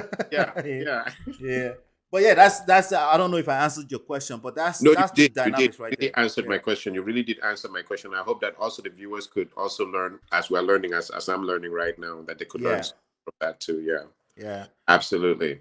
Let's dive into Will Smith and. Hey, and Jada Pinkett. No, sorry. We go. I didn't mean Jada Pinkett. I meant Chris Rock, right? Okay. What's your perspective on that? My perspective of Will Smith is the perspective of a man. Okay, it's really complex. I think Will Smith's story is really the story of knowing what you're going into. And being ready to accept the consequences of what comes to you.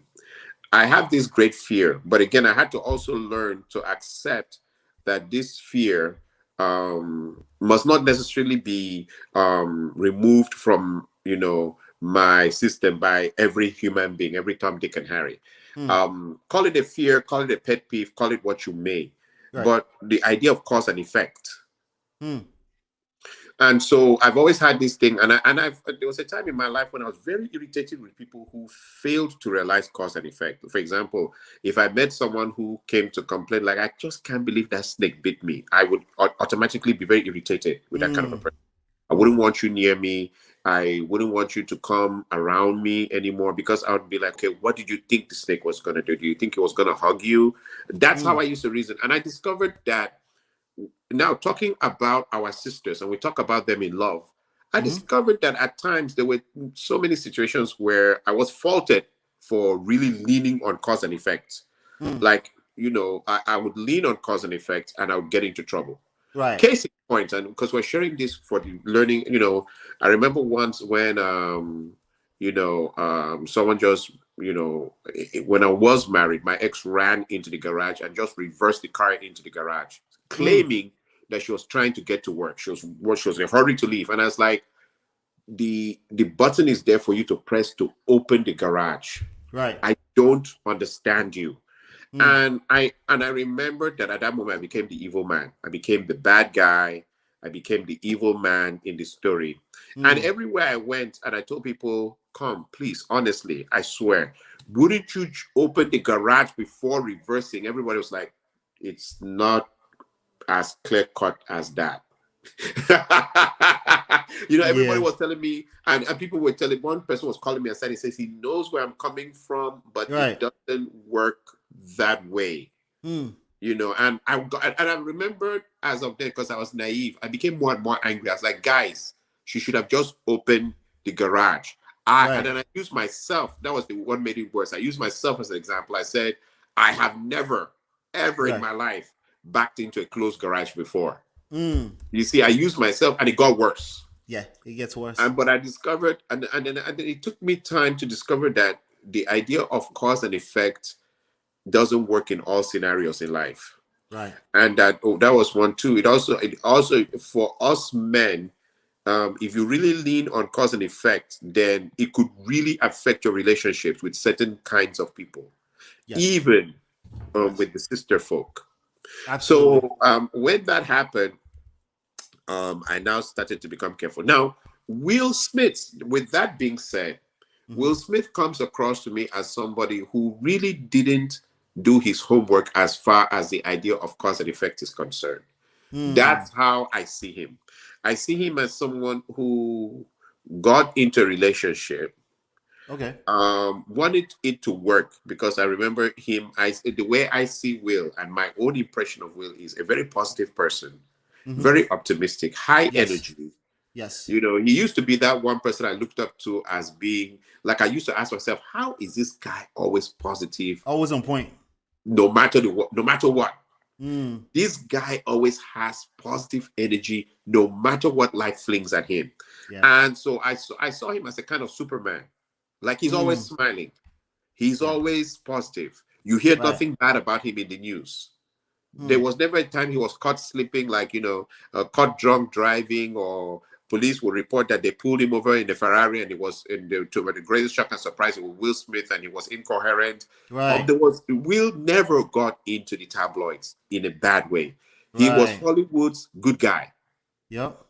So when this happened, and I saw it as a cause and effect issue, he married Jada. Jada brought in some almost 30 years ago. 30 years ago. Jada brought in something into his life. Now, all things being said, let us agree, and we could agree on that, according to the famous myth. The famous myth is, most likely your partner is going to bring some things into your life which you need to develop it. Most likely. No matter how unpleasant you see it. Right? No matter how unpleasant you see it, they're going to bring in some kind of an angle by which you need to develop it. So that being said, she brought something into his life. Now, whatever she brought into his life, and I know people will laugh and say she brought in too much information.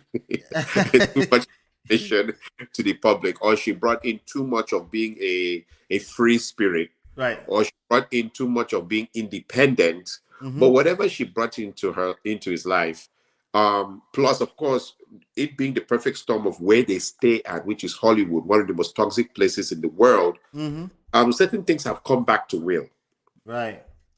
and these things have come back to him. And I believed I saw somebody who was actually very close to his breaking point, if Yes. not, yeah.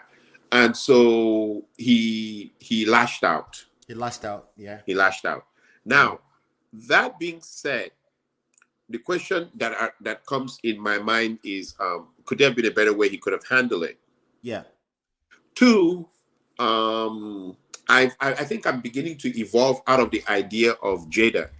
Right. Why I'm evolving? Some people don't like the fact that you haven't mentioned data so far. But Yeah. continue. I'm evolving out of the idea of Jada because it is Will's choice. Yeah. But if this is Will's choice, Will needs to accept the consequences. Yeah. You see, the cause and effect. He needs to accept what comes with the package he chooses. He needs to accept it and work with it.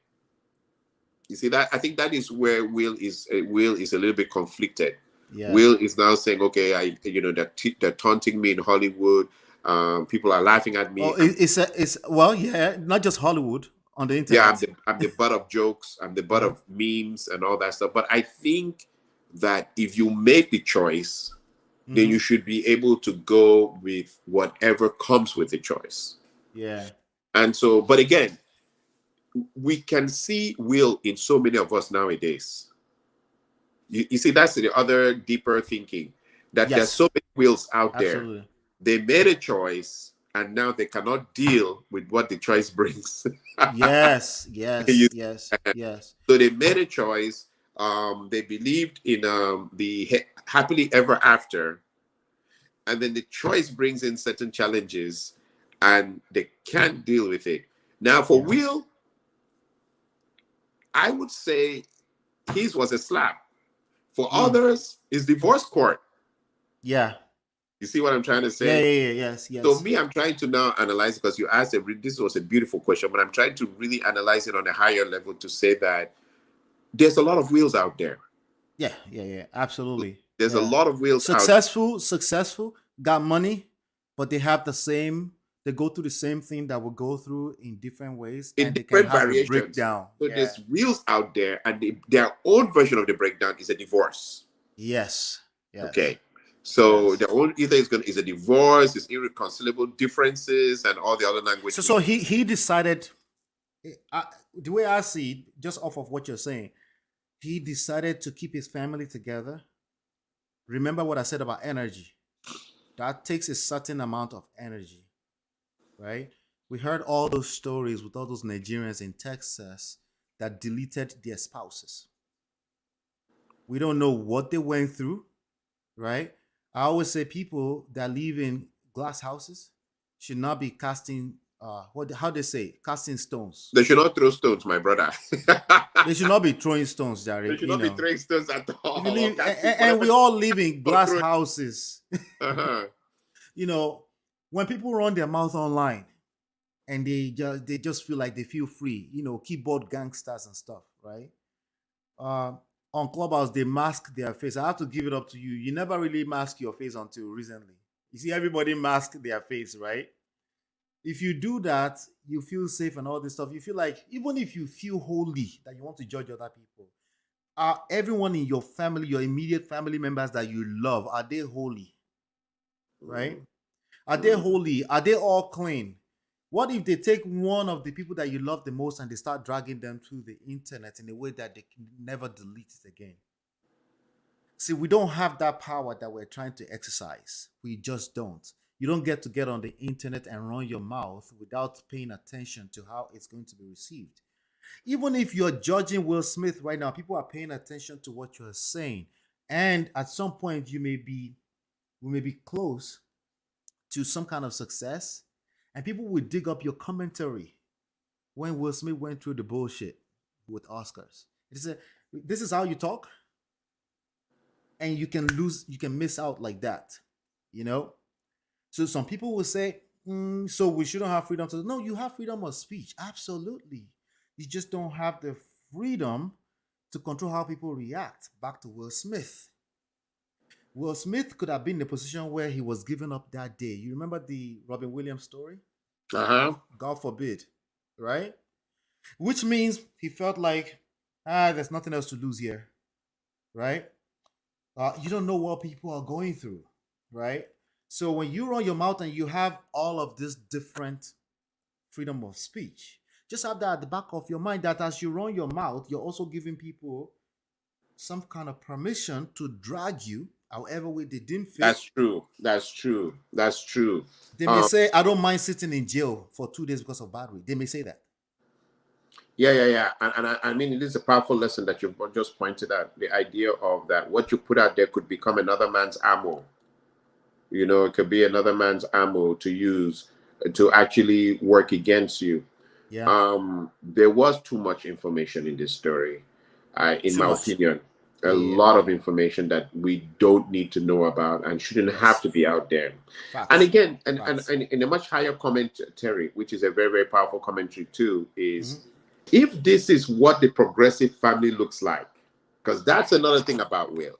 Will talks about the progressive family. Will has that edge to him. He has that progressive, he wants to have to be seen as this progressive edge. Yes. Then I think we could also look at this as a case study of what could be the side effects of trying to create the ultra progressive family. You know? It's bullshit. That's where Will Smith has been fucking up. I don't like. Listen, I'm not gonna guarantee you that I haven't gone through worse than Will Smith have gone through. The point is that you will never know. Fuck you. Why should you know my secret? Some things are better left unsaid. Some things are better to go to the grave with you. It's just real life. Especially there are weird people on the internet. You're trying to be progressive. You're trying to help them. You want to be transparent. The people you're trying to help will drag you with your own story because you talk too fucking much. It's true. The red table was bullshit. That's his number one fuck up. His number one fuck up was not that he said, you don't want to be in the marriage anymore. Okay, whatever. You can fuck whoever you want. He didn't do anything wrong with that. Right? We know for a fact, let me say this. We know for a fact that Will Smith has fucked, we lost count on his lay count. Nobody's going to come here and cap that Will Smith was wholly through his marriage. It has nothing to do with nothing. The point is that he could care less. At some point, obviously, with the marriage, he gave up. If you read his book, you would know. He said, okay, do you. Go make yourself happy. He didn't do anything wrong there. And then, as women would do, she got herself in trouble. She went and fucked Pookie and Ray Ray. And that one dragged her. Or attempted to drag her because that one fell in love. He was a fucking simp. Yeah, I think the guy himself also was not in good shape anyway. He was psychological. It's a sick guy, right? Yeah, he was not okay. He wasn't okay. Agos Alsina wasn't that okay. And to the credit of Jaden was trying to bring Agos Alsina into his family as someone who needed help. Oh, Jaden the son. Right. Jaden the son was trying to bring him in as someone who needed help. Unfortunately, those who could have given him the motivation and inspiration decided to want to sleep with him. But we don't know that. What I can agree with you on. Here's what I can agree with you on. Is that these people were weak too. They were weak human beings. They were sick. Jada was a sick person. I can agree with you on that. But the idea that she would deliberately want to destroy her image if she knew that this person was sick, I don't think so. I think she was just that sick. Listen, I can tell you stories upon stories upon story where you tell women, sit down there. And they'll say, no, I need to be free because I've been listening to some feminazis. And then they will get themselves in trouble. The stories are out there. Unfortunately, the story we get to hear is the one that is celebrating and they're doing divorce party on TV. Those ones cry too. They cry too. So they don't get away with it. We act like they get away with it. Do we think Jada is getting away with it? No, she's not getting away with it. She just happened to be a lucky person that Will Smith, if you read his book, he will see that he has his own traumas. He has his own craziness that he buried. You bury those things, it's called burying. They really never die. If somebody trigger it, they will come right to the surface. And that's what we saw when he went and smacked this guy on the stage. This is a person that's also going through the journey of life. It's not an excuse. It's to say, instead of me worrying about him being a simp, I want us to say, okay, what can we learn from this? What is it that we're going through personally that we feel like we can bury? Don't think you can bury energy. It's only transforming into something else. If you leave loopholes, it will come back to the surface. What does that loophole look like? Insecurities. If you have if somebody comes into your life, see, people say they want to avoid marriage so that they don't get destroyed in the court. I said, the moment you stick your dick into a certain person, if you feel butterfly in your stomach so much that you're ready to stick, or it's just a kanji. What's English of kanji because of my audience here? What's the proper English? If you get honey, if you get honey, yeah. if you get honey crazy. and you stuck your dick in the woman, your wild oats. yes, the moment you are in that moment, right? Or you put your dick in somebody's mouth, she can even decide to bite it off. That's even physical harm to you. So how safe really are you if you don't learn the real problem here, which is how do you relate with women? That's the real problem that people are having. The problem that I see with Will Smith, 2 fuck-ups. The first fuck-up is red table talk. No, lady. We're going to go through this together in therapy, privately. We're going to continue to be that fucking perfect image. People say, oh, everybody is perfect. No, motherfucker is still perfect. You see me and my wife as perfect. We're perfect, motherfucker. Okay? No, and I know I'm not going to tell you our secret either. You know, because that's how life works, right? Because they try to manipulate you into, you know, when we talk about married people need to talk more. They say, oh, so it's all married people. That's not what we're talking about. We're talking about image is a big part of life. That's a different conversation. And Will Smith was trying to do that, but he fucked up when he was trying to do that progressive thing. Maybe we can help a few people. Let's just go on red table and talk about it. I don't think they got enough money to justify what they did because of that. I don't think so. No, I don't think, I don't think, and if that was Jada's idea of creating a show where she monetized whatever she was doing in the red table, for the pain of her, I would say her reputation in the public eye, right? I don't think what she made out of red table talk or whatever they call that show justified, you know, what she's going through. I don't think so. I mean, there's too much information, and the information, there's too much information, and like Candace Owens said, the information really is a folly or a deep insight into the folly of the so-called attempt to be progressive. Yes, and that you know, so much has been said, and that there's this really bad perception that has been created of Will Smith tolerating more than what a real man should tolerate. Yes. But that being said, I decided, you know, I've heard this for like the last, you know, since Sunday, really. Right. You know, of course, we had the slap that went across the world. So since that we since then that we've had the slap and everything, and I've thought it and I think about it, and I say, in the end, it's not really Jada per se. Absolutely not. It is Smith. Yep, correct. And Smith's problem is he took a particular choice to walk a particular path. Yep. But did not necessarily create the systems or the mechanism in place to be able to deal with whatever would be the stress from walking that path. So at some point he's walking the path and then suddenly he burns out. You see, he burns out. And that at this point is really not Jada, because Jada, I mean, it really comes down to the traditional issue of Jada was sitting down, his will who went to her and said, I want to marry you. I want to give you this ring. I want you to be in my life. And we want to assume that if he was the one who did that, then he made his appraisals of this person on what is positive and what is negative in the life of that person. We want to believe he did that. And so he picked her up. Now, when I started thinking that way, it took me to a large, I said, okay, oh my God, if this is the case, then there's a lot of wills out there. Right. There's so many wills out there. who brought a woman in from Nigeria, or married a Nigerian woman here, or an African woman here, or married even a Caucasian, and then his choices, the effects are now coming. You know, we have the cause, true, but the effects are now coming, and really, you are responsible for the decisions you make.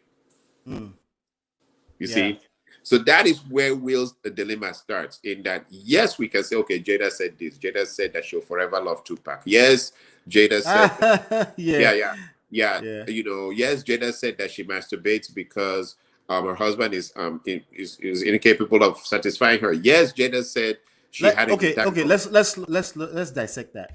Let's dissect that. Right. The first thing you said is that Jada said, "I will forever love Tupac." Yeah. How is that? How? First of all, Tupac has died. God knows how long now. 30 years, almost 30 years, right? Yeah. Why is that relevant to? She said that on a radio show, more recently, right?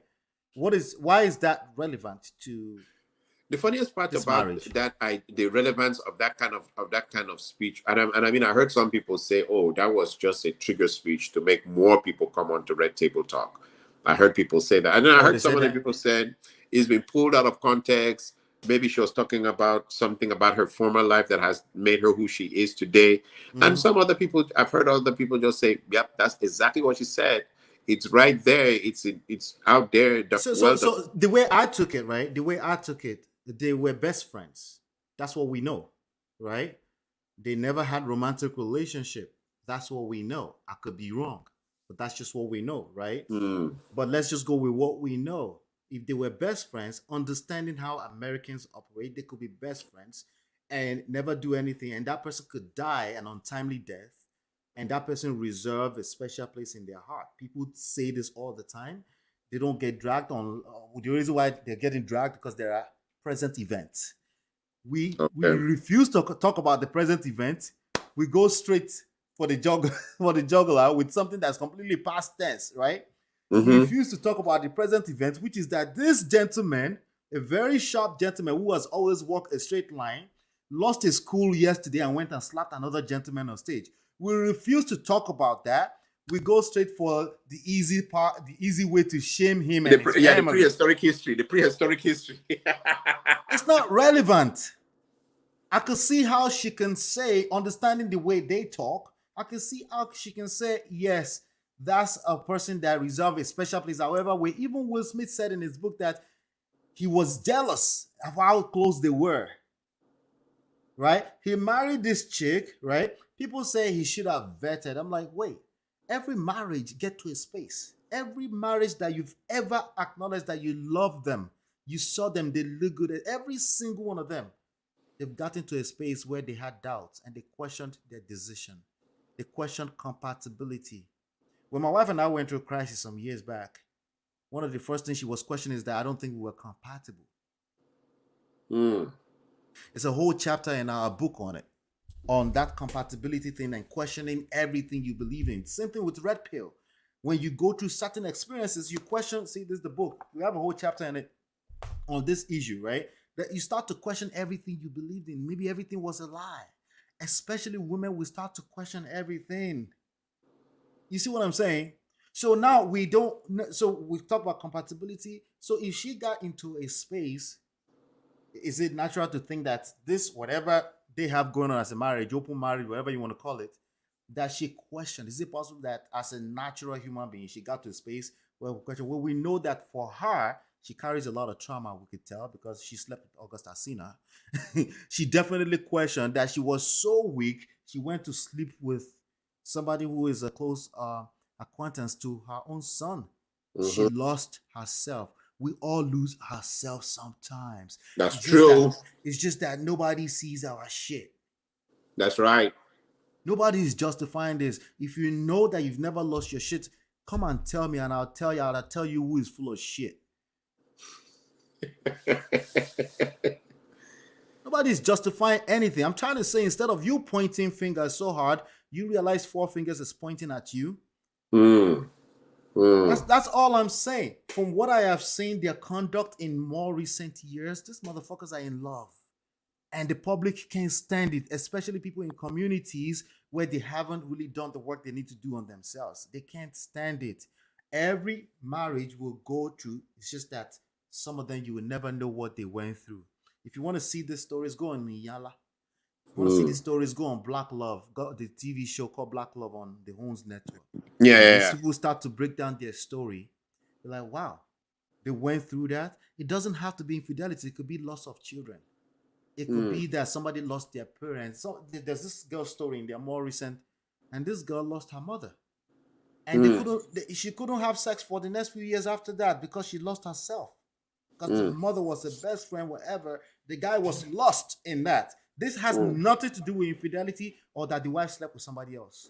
These are the conversations that we can be having when it comes down to the, but no, this perfect couple, they must calm down. See, they are also a victim of their own progressive bullshit, because this progressive thing, we need to slow down on it. Slow down. There's a structure for society. There's a reason why it works the way it works. Every time we try to push against it or come up with new ideologies, we destroy it. I like prenup. However, prenup is not really going to save you. It only protects you financially. That's it. That's right. That's right. If you fall in love, it doesn't protect you. It does. If you're a simp, So it it does doesn't not. really protect you. That's right. That's right. Right?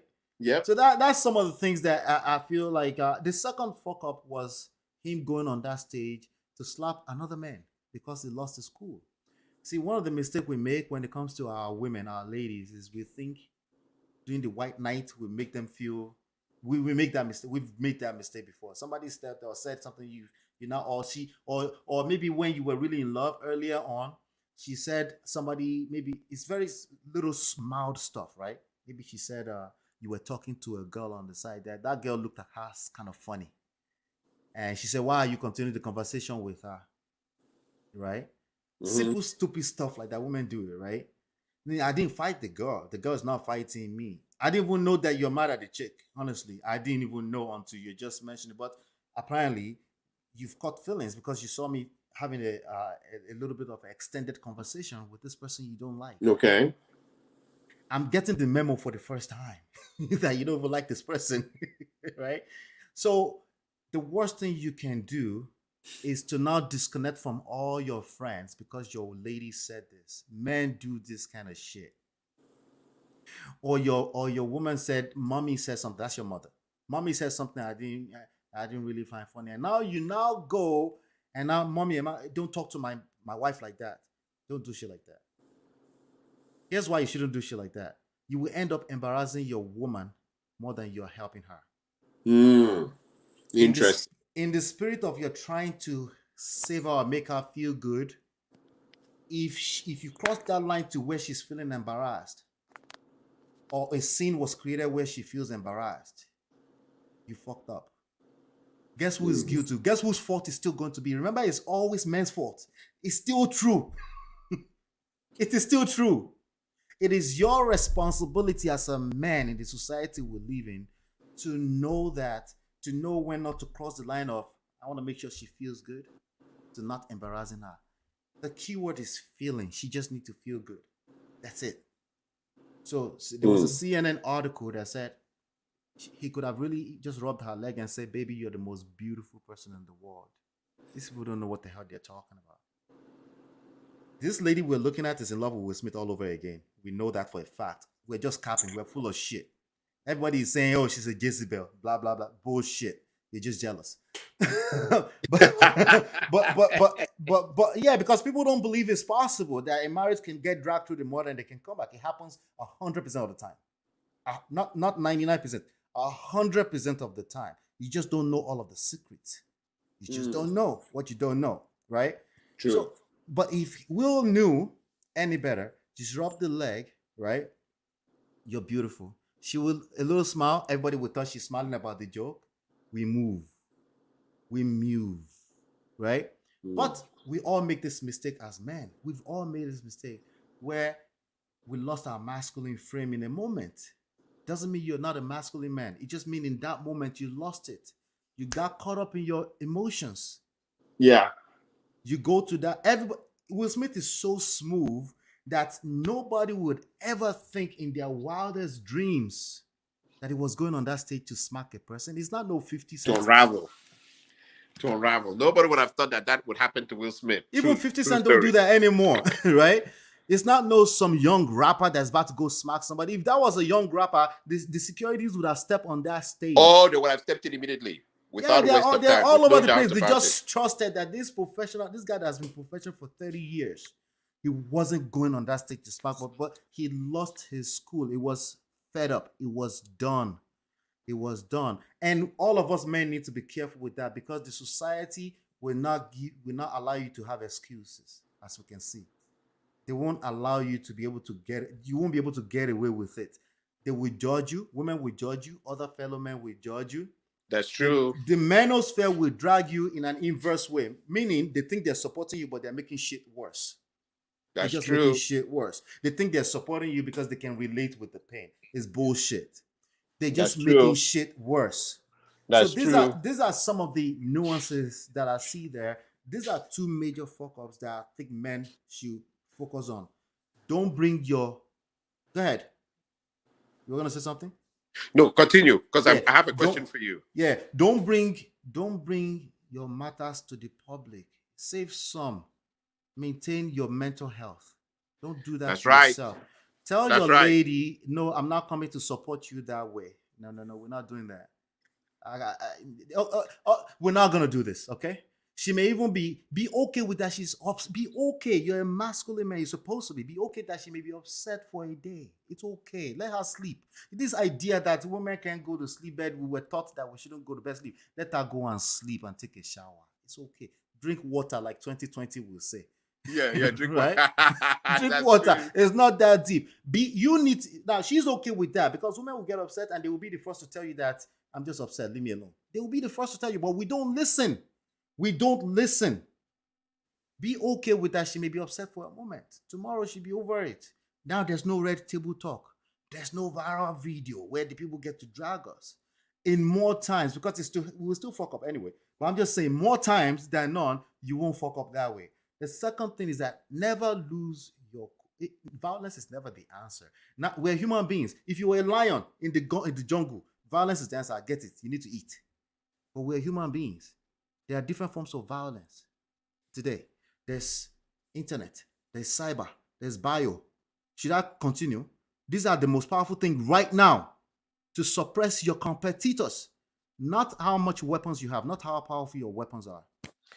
So, but Ola, I wanted to ask you a very powerful question because you gave me a eureka moment with some of the things you said. You were talking, and I had a sudden eureka moment. And just for the sake of our audience today, I wanted to ask you a question. We have seen over the ages this idea of you are so attached to a person that if the person frowns in anger, you also become angry. You know, I mean, it's human nature. Yes. The video shows Will We Smith reflect there. on each other because spirits will connect.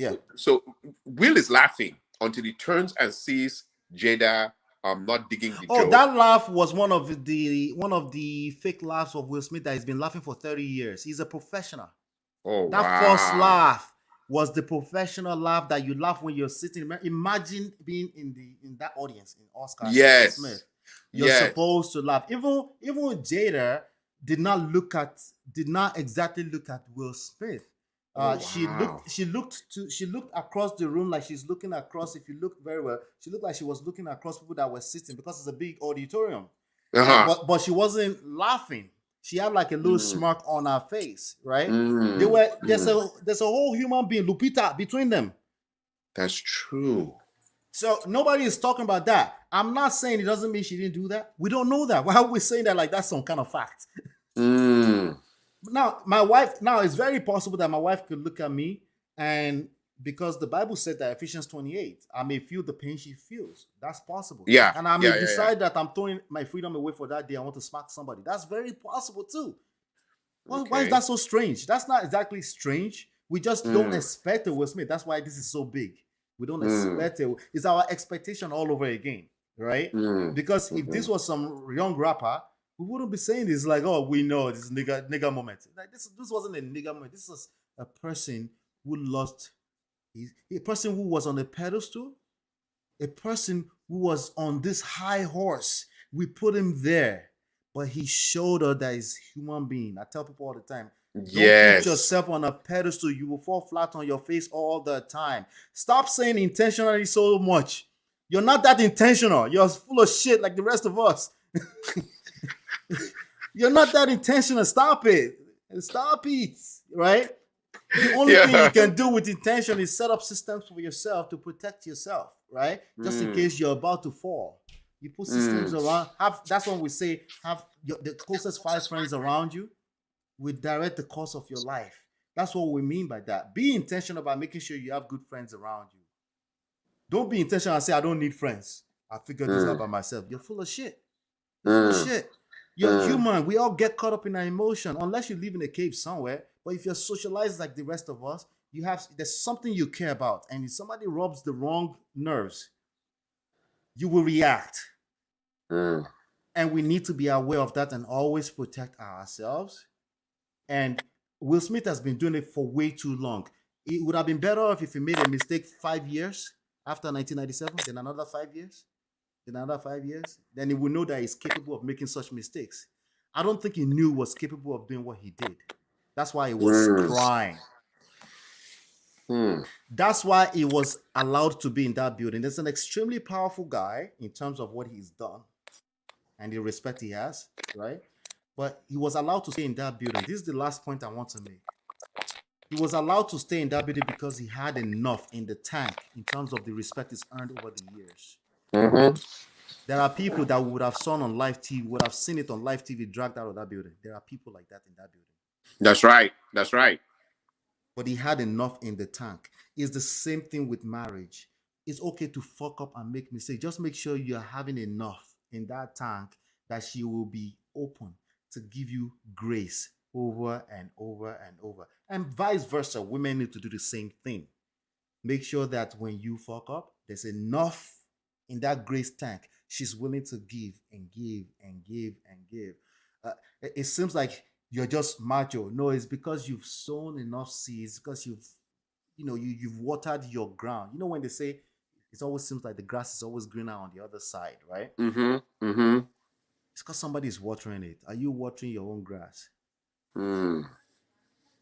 Or not synthetic? Because that's not fake too. Right? So yeah, man. Let me let you. We got to do this again. Amazing. We got to do this anytime you want. Just message me. I try to do this every Monday or Thursdays, but we split out. We have 2 channels. We have the Clips channel, Man of Prestige Clips, where we split out as 30 minutes video. So, but anytime you want to come and hang out with me on any topic, please feel free to. Let's do it again. Let's do it again this next weekend again. Let's see if we can do it. Or when you say you do it again, you do it on Thursdays, right? I do it on Mondays and Thursdays in the evening. Okay, so this Monday we're going to do it again. We have to do a part 2 of this because we still have some more questions I need to ask you. And we need more, the audience to hear us more on our thoughts on some of these things. I do want to thank you for bringing me onto your show. Well, thank you for coming on, man. And hopefully we added some context to that viral video. I will share the link. I just want your viewers to know that I made that video from a point of that I discovered suddenly that maybe I really didn't know women very well.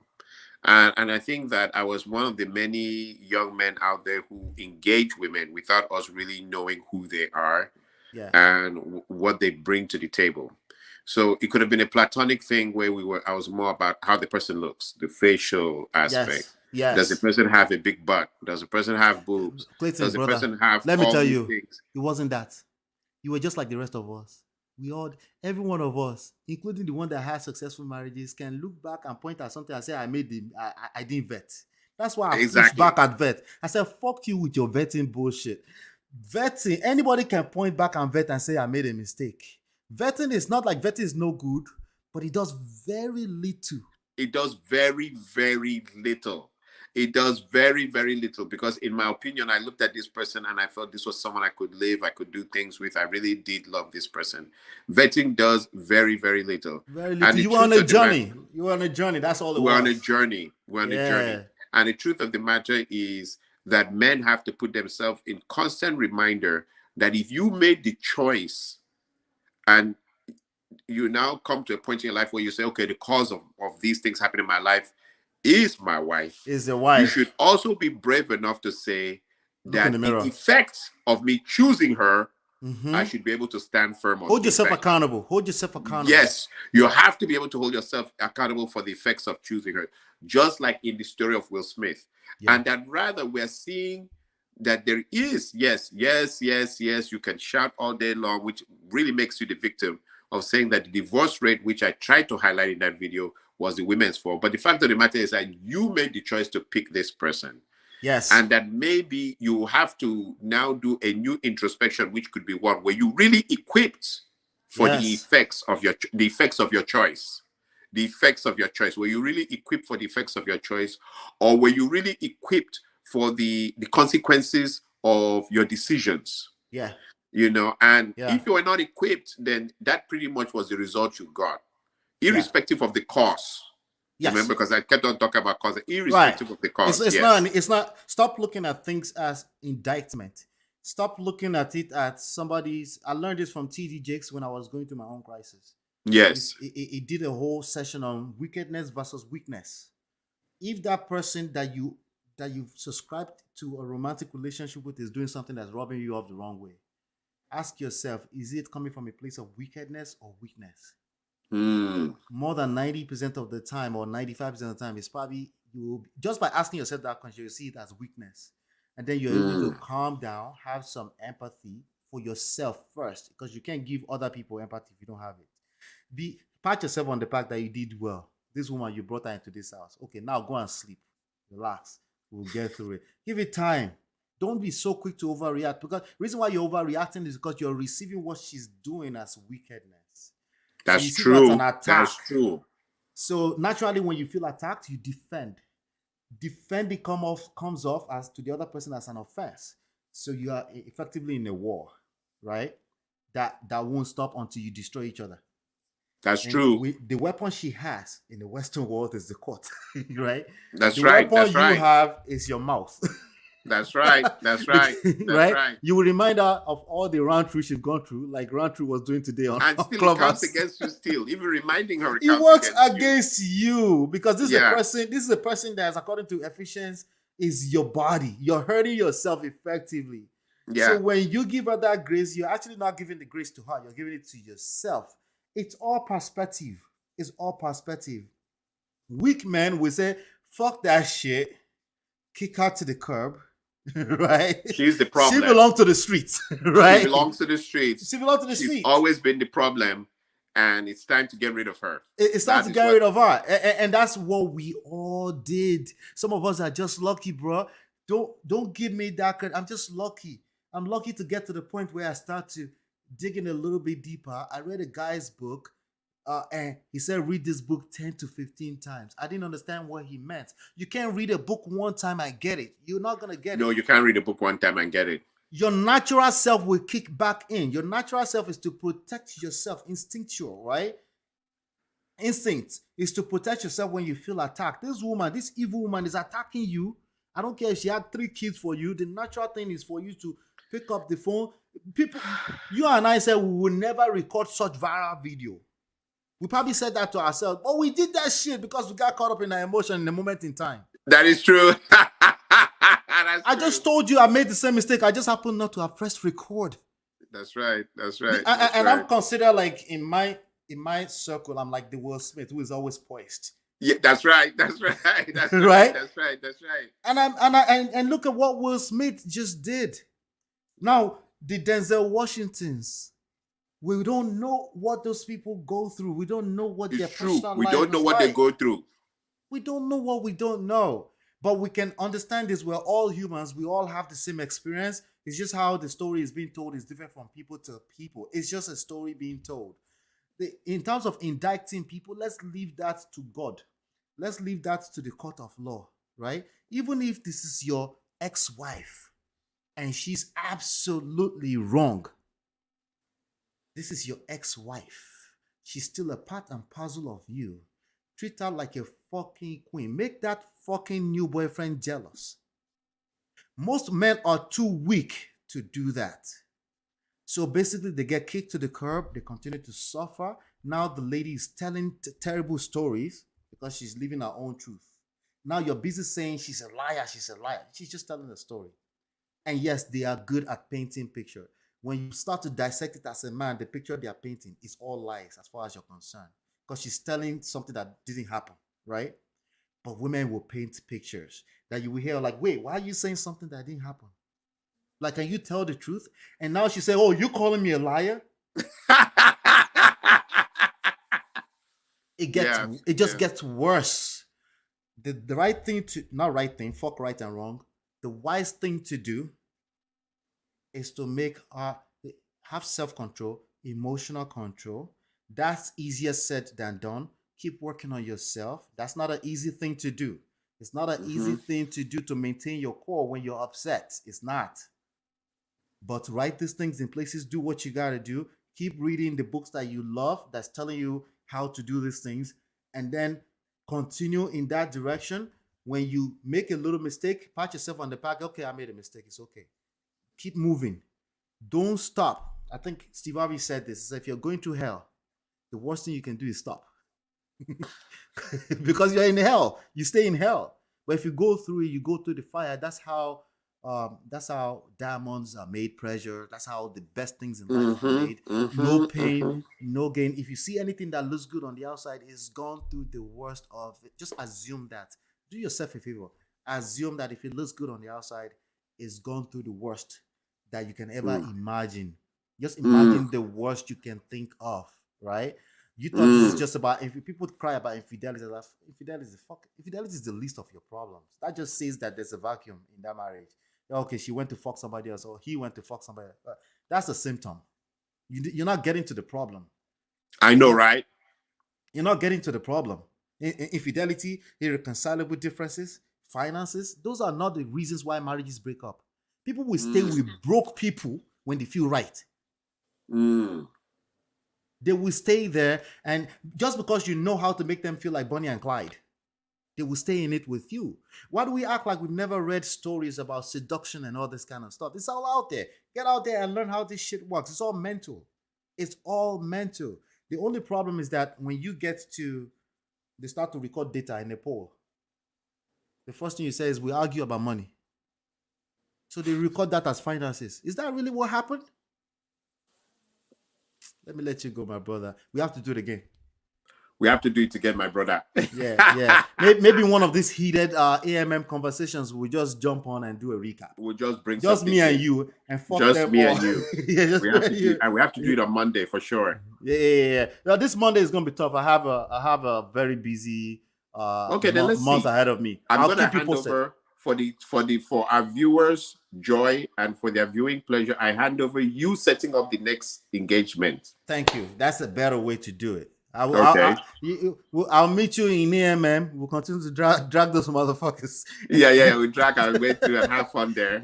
Yes, sir. Thank you so much, man. Thank you for coming through. Thank you so much. It was amazing to speak with you, and I also thank the viewers for listening to us. Yes, thank you, Royal. Thank you, Amina. Thank you for engaging. I appreciate you all. And if you're watching the broadcast, a rebroadcast, I appreciate you too. My brother Clayton, we'll talk soon. Thank you so much, my brother. Thank you. All right, later. Okay. Yeah.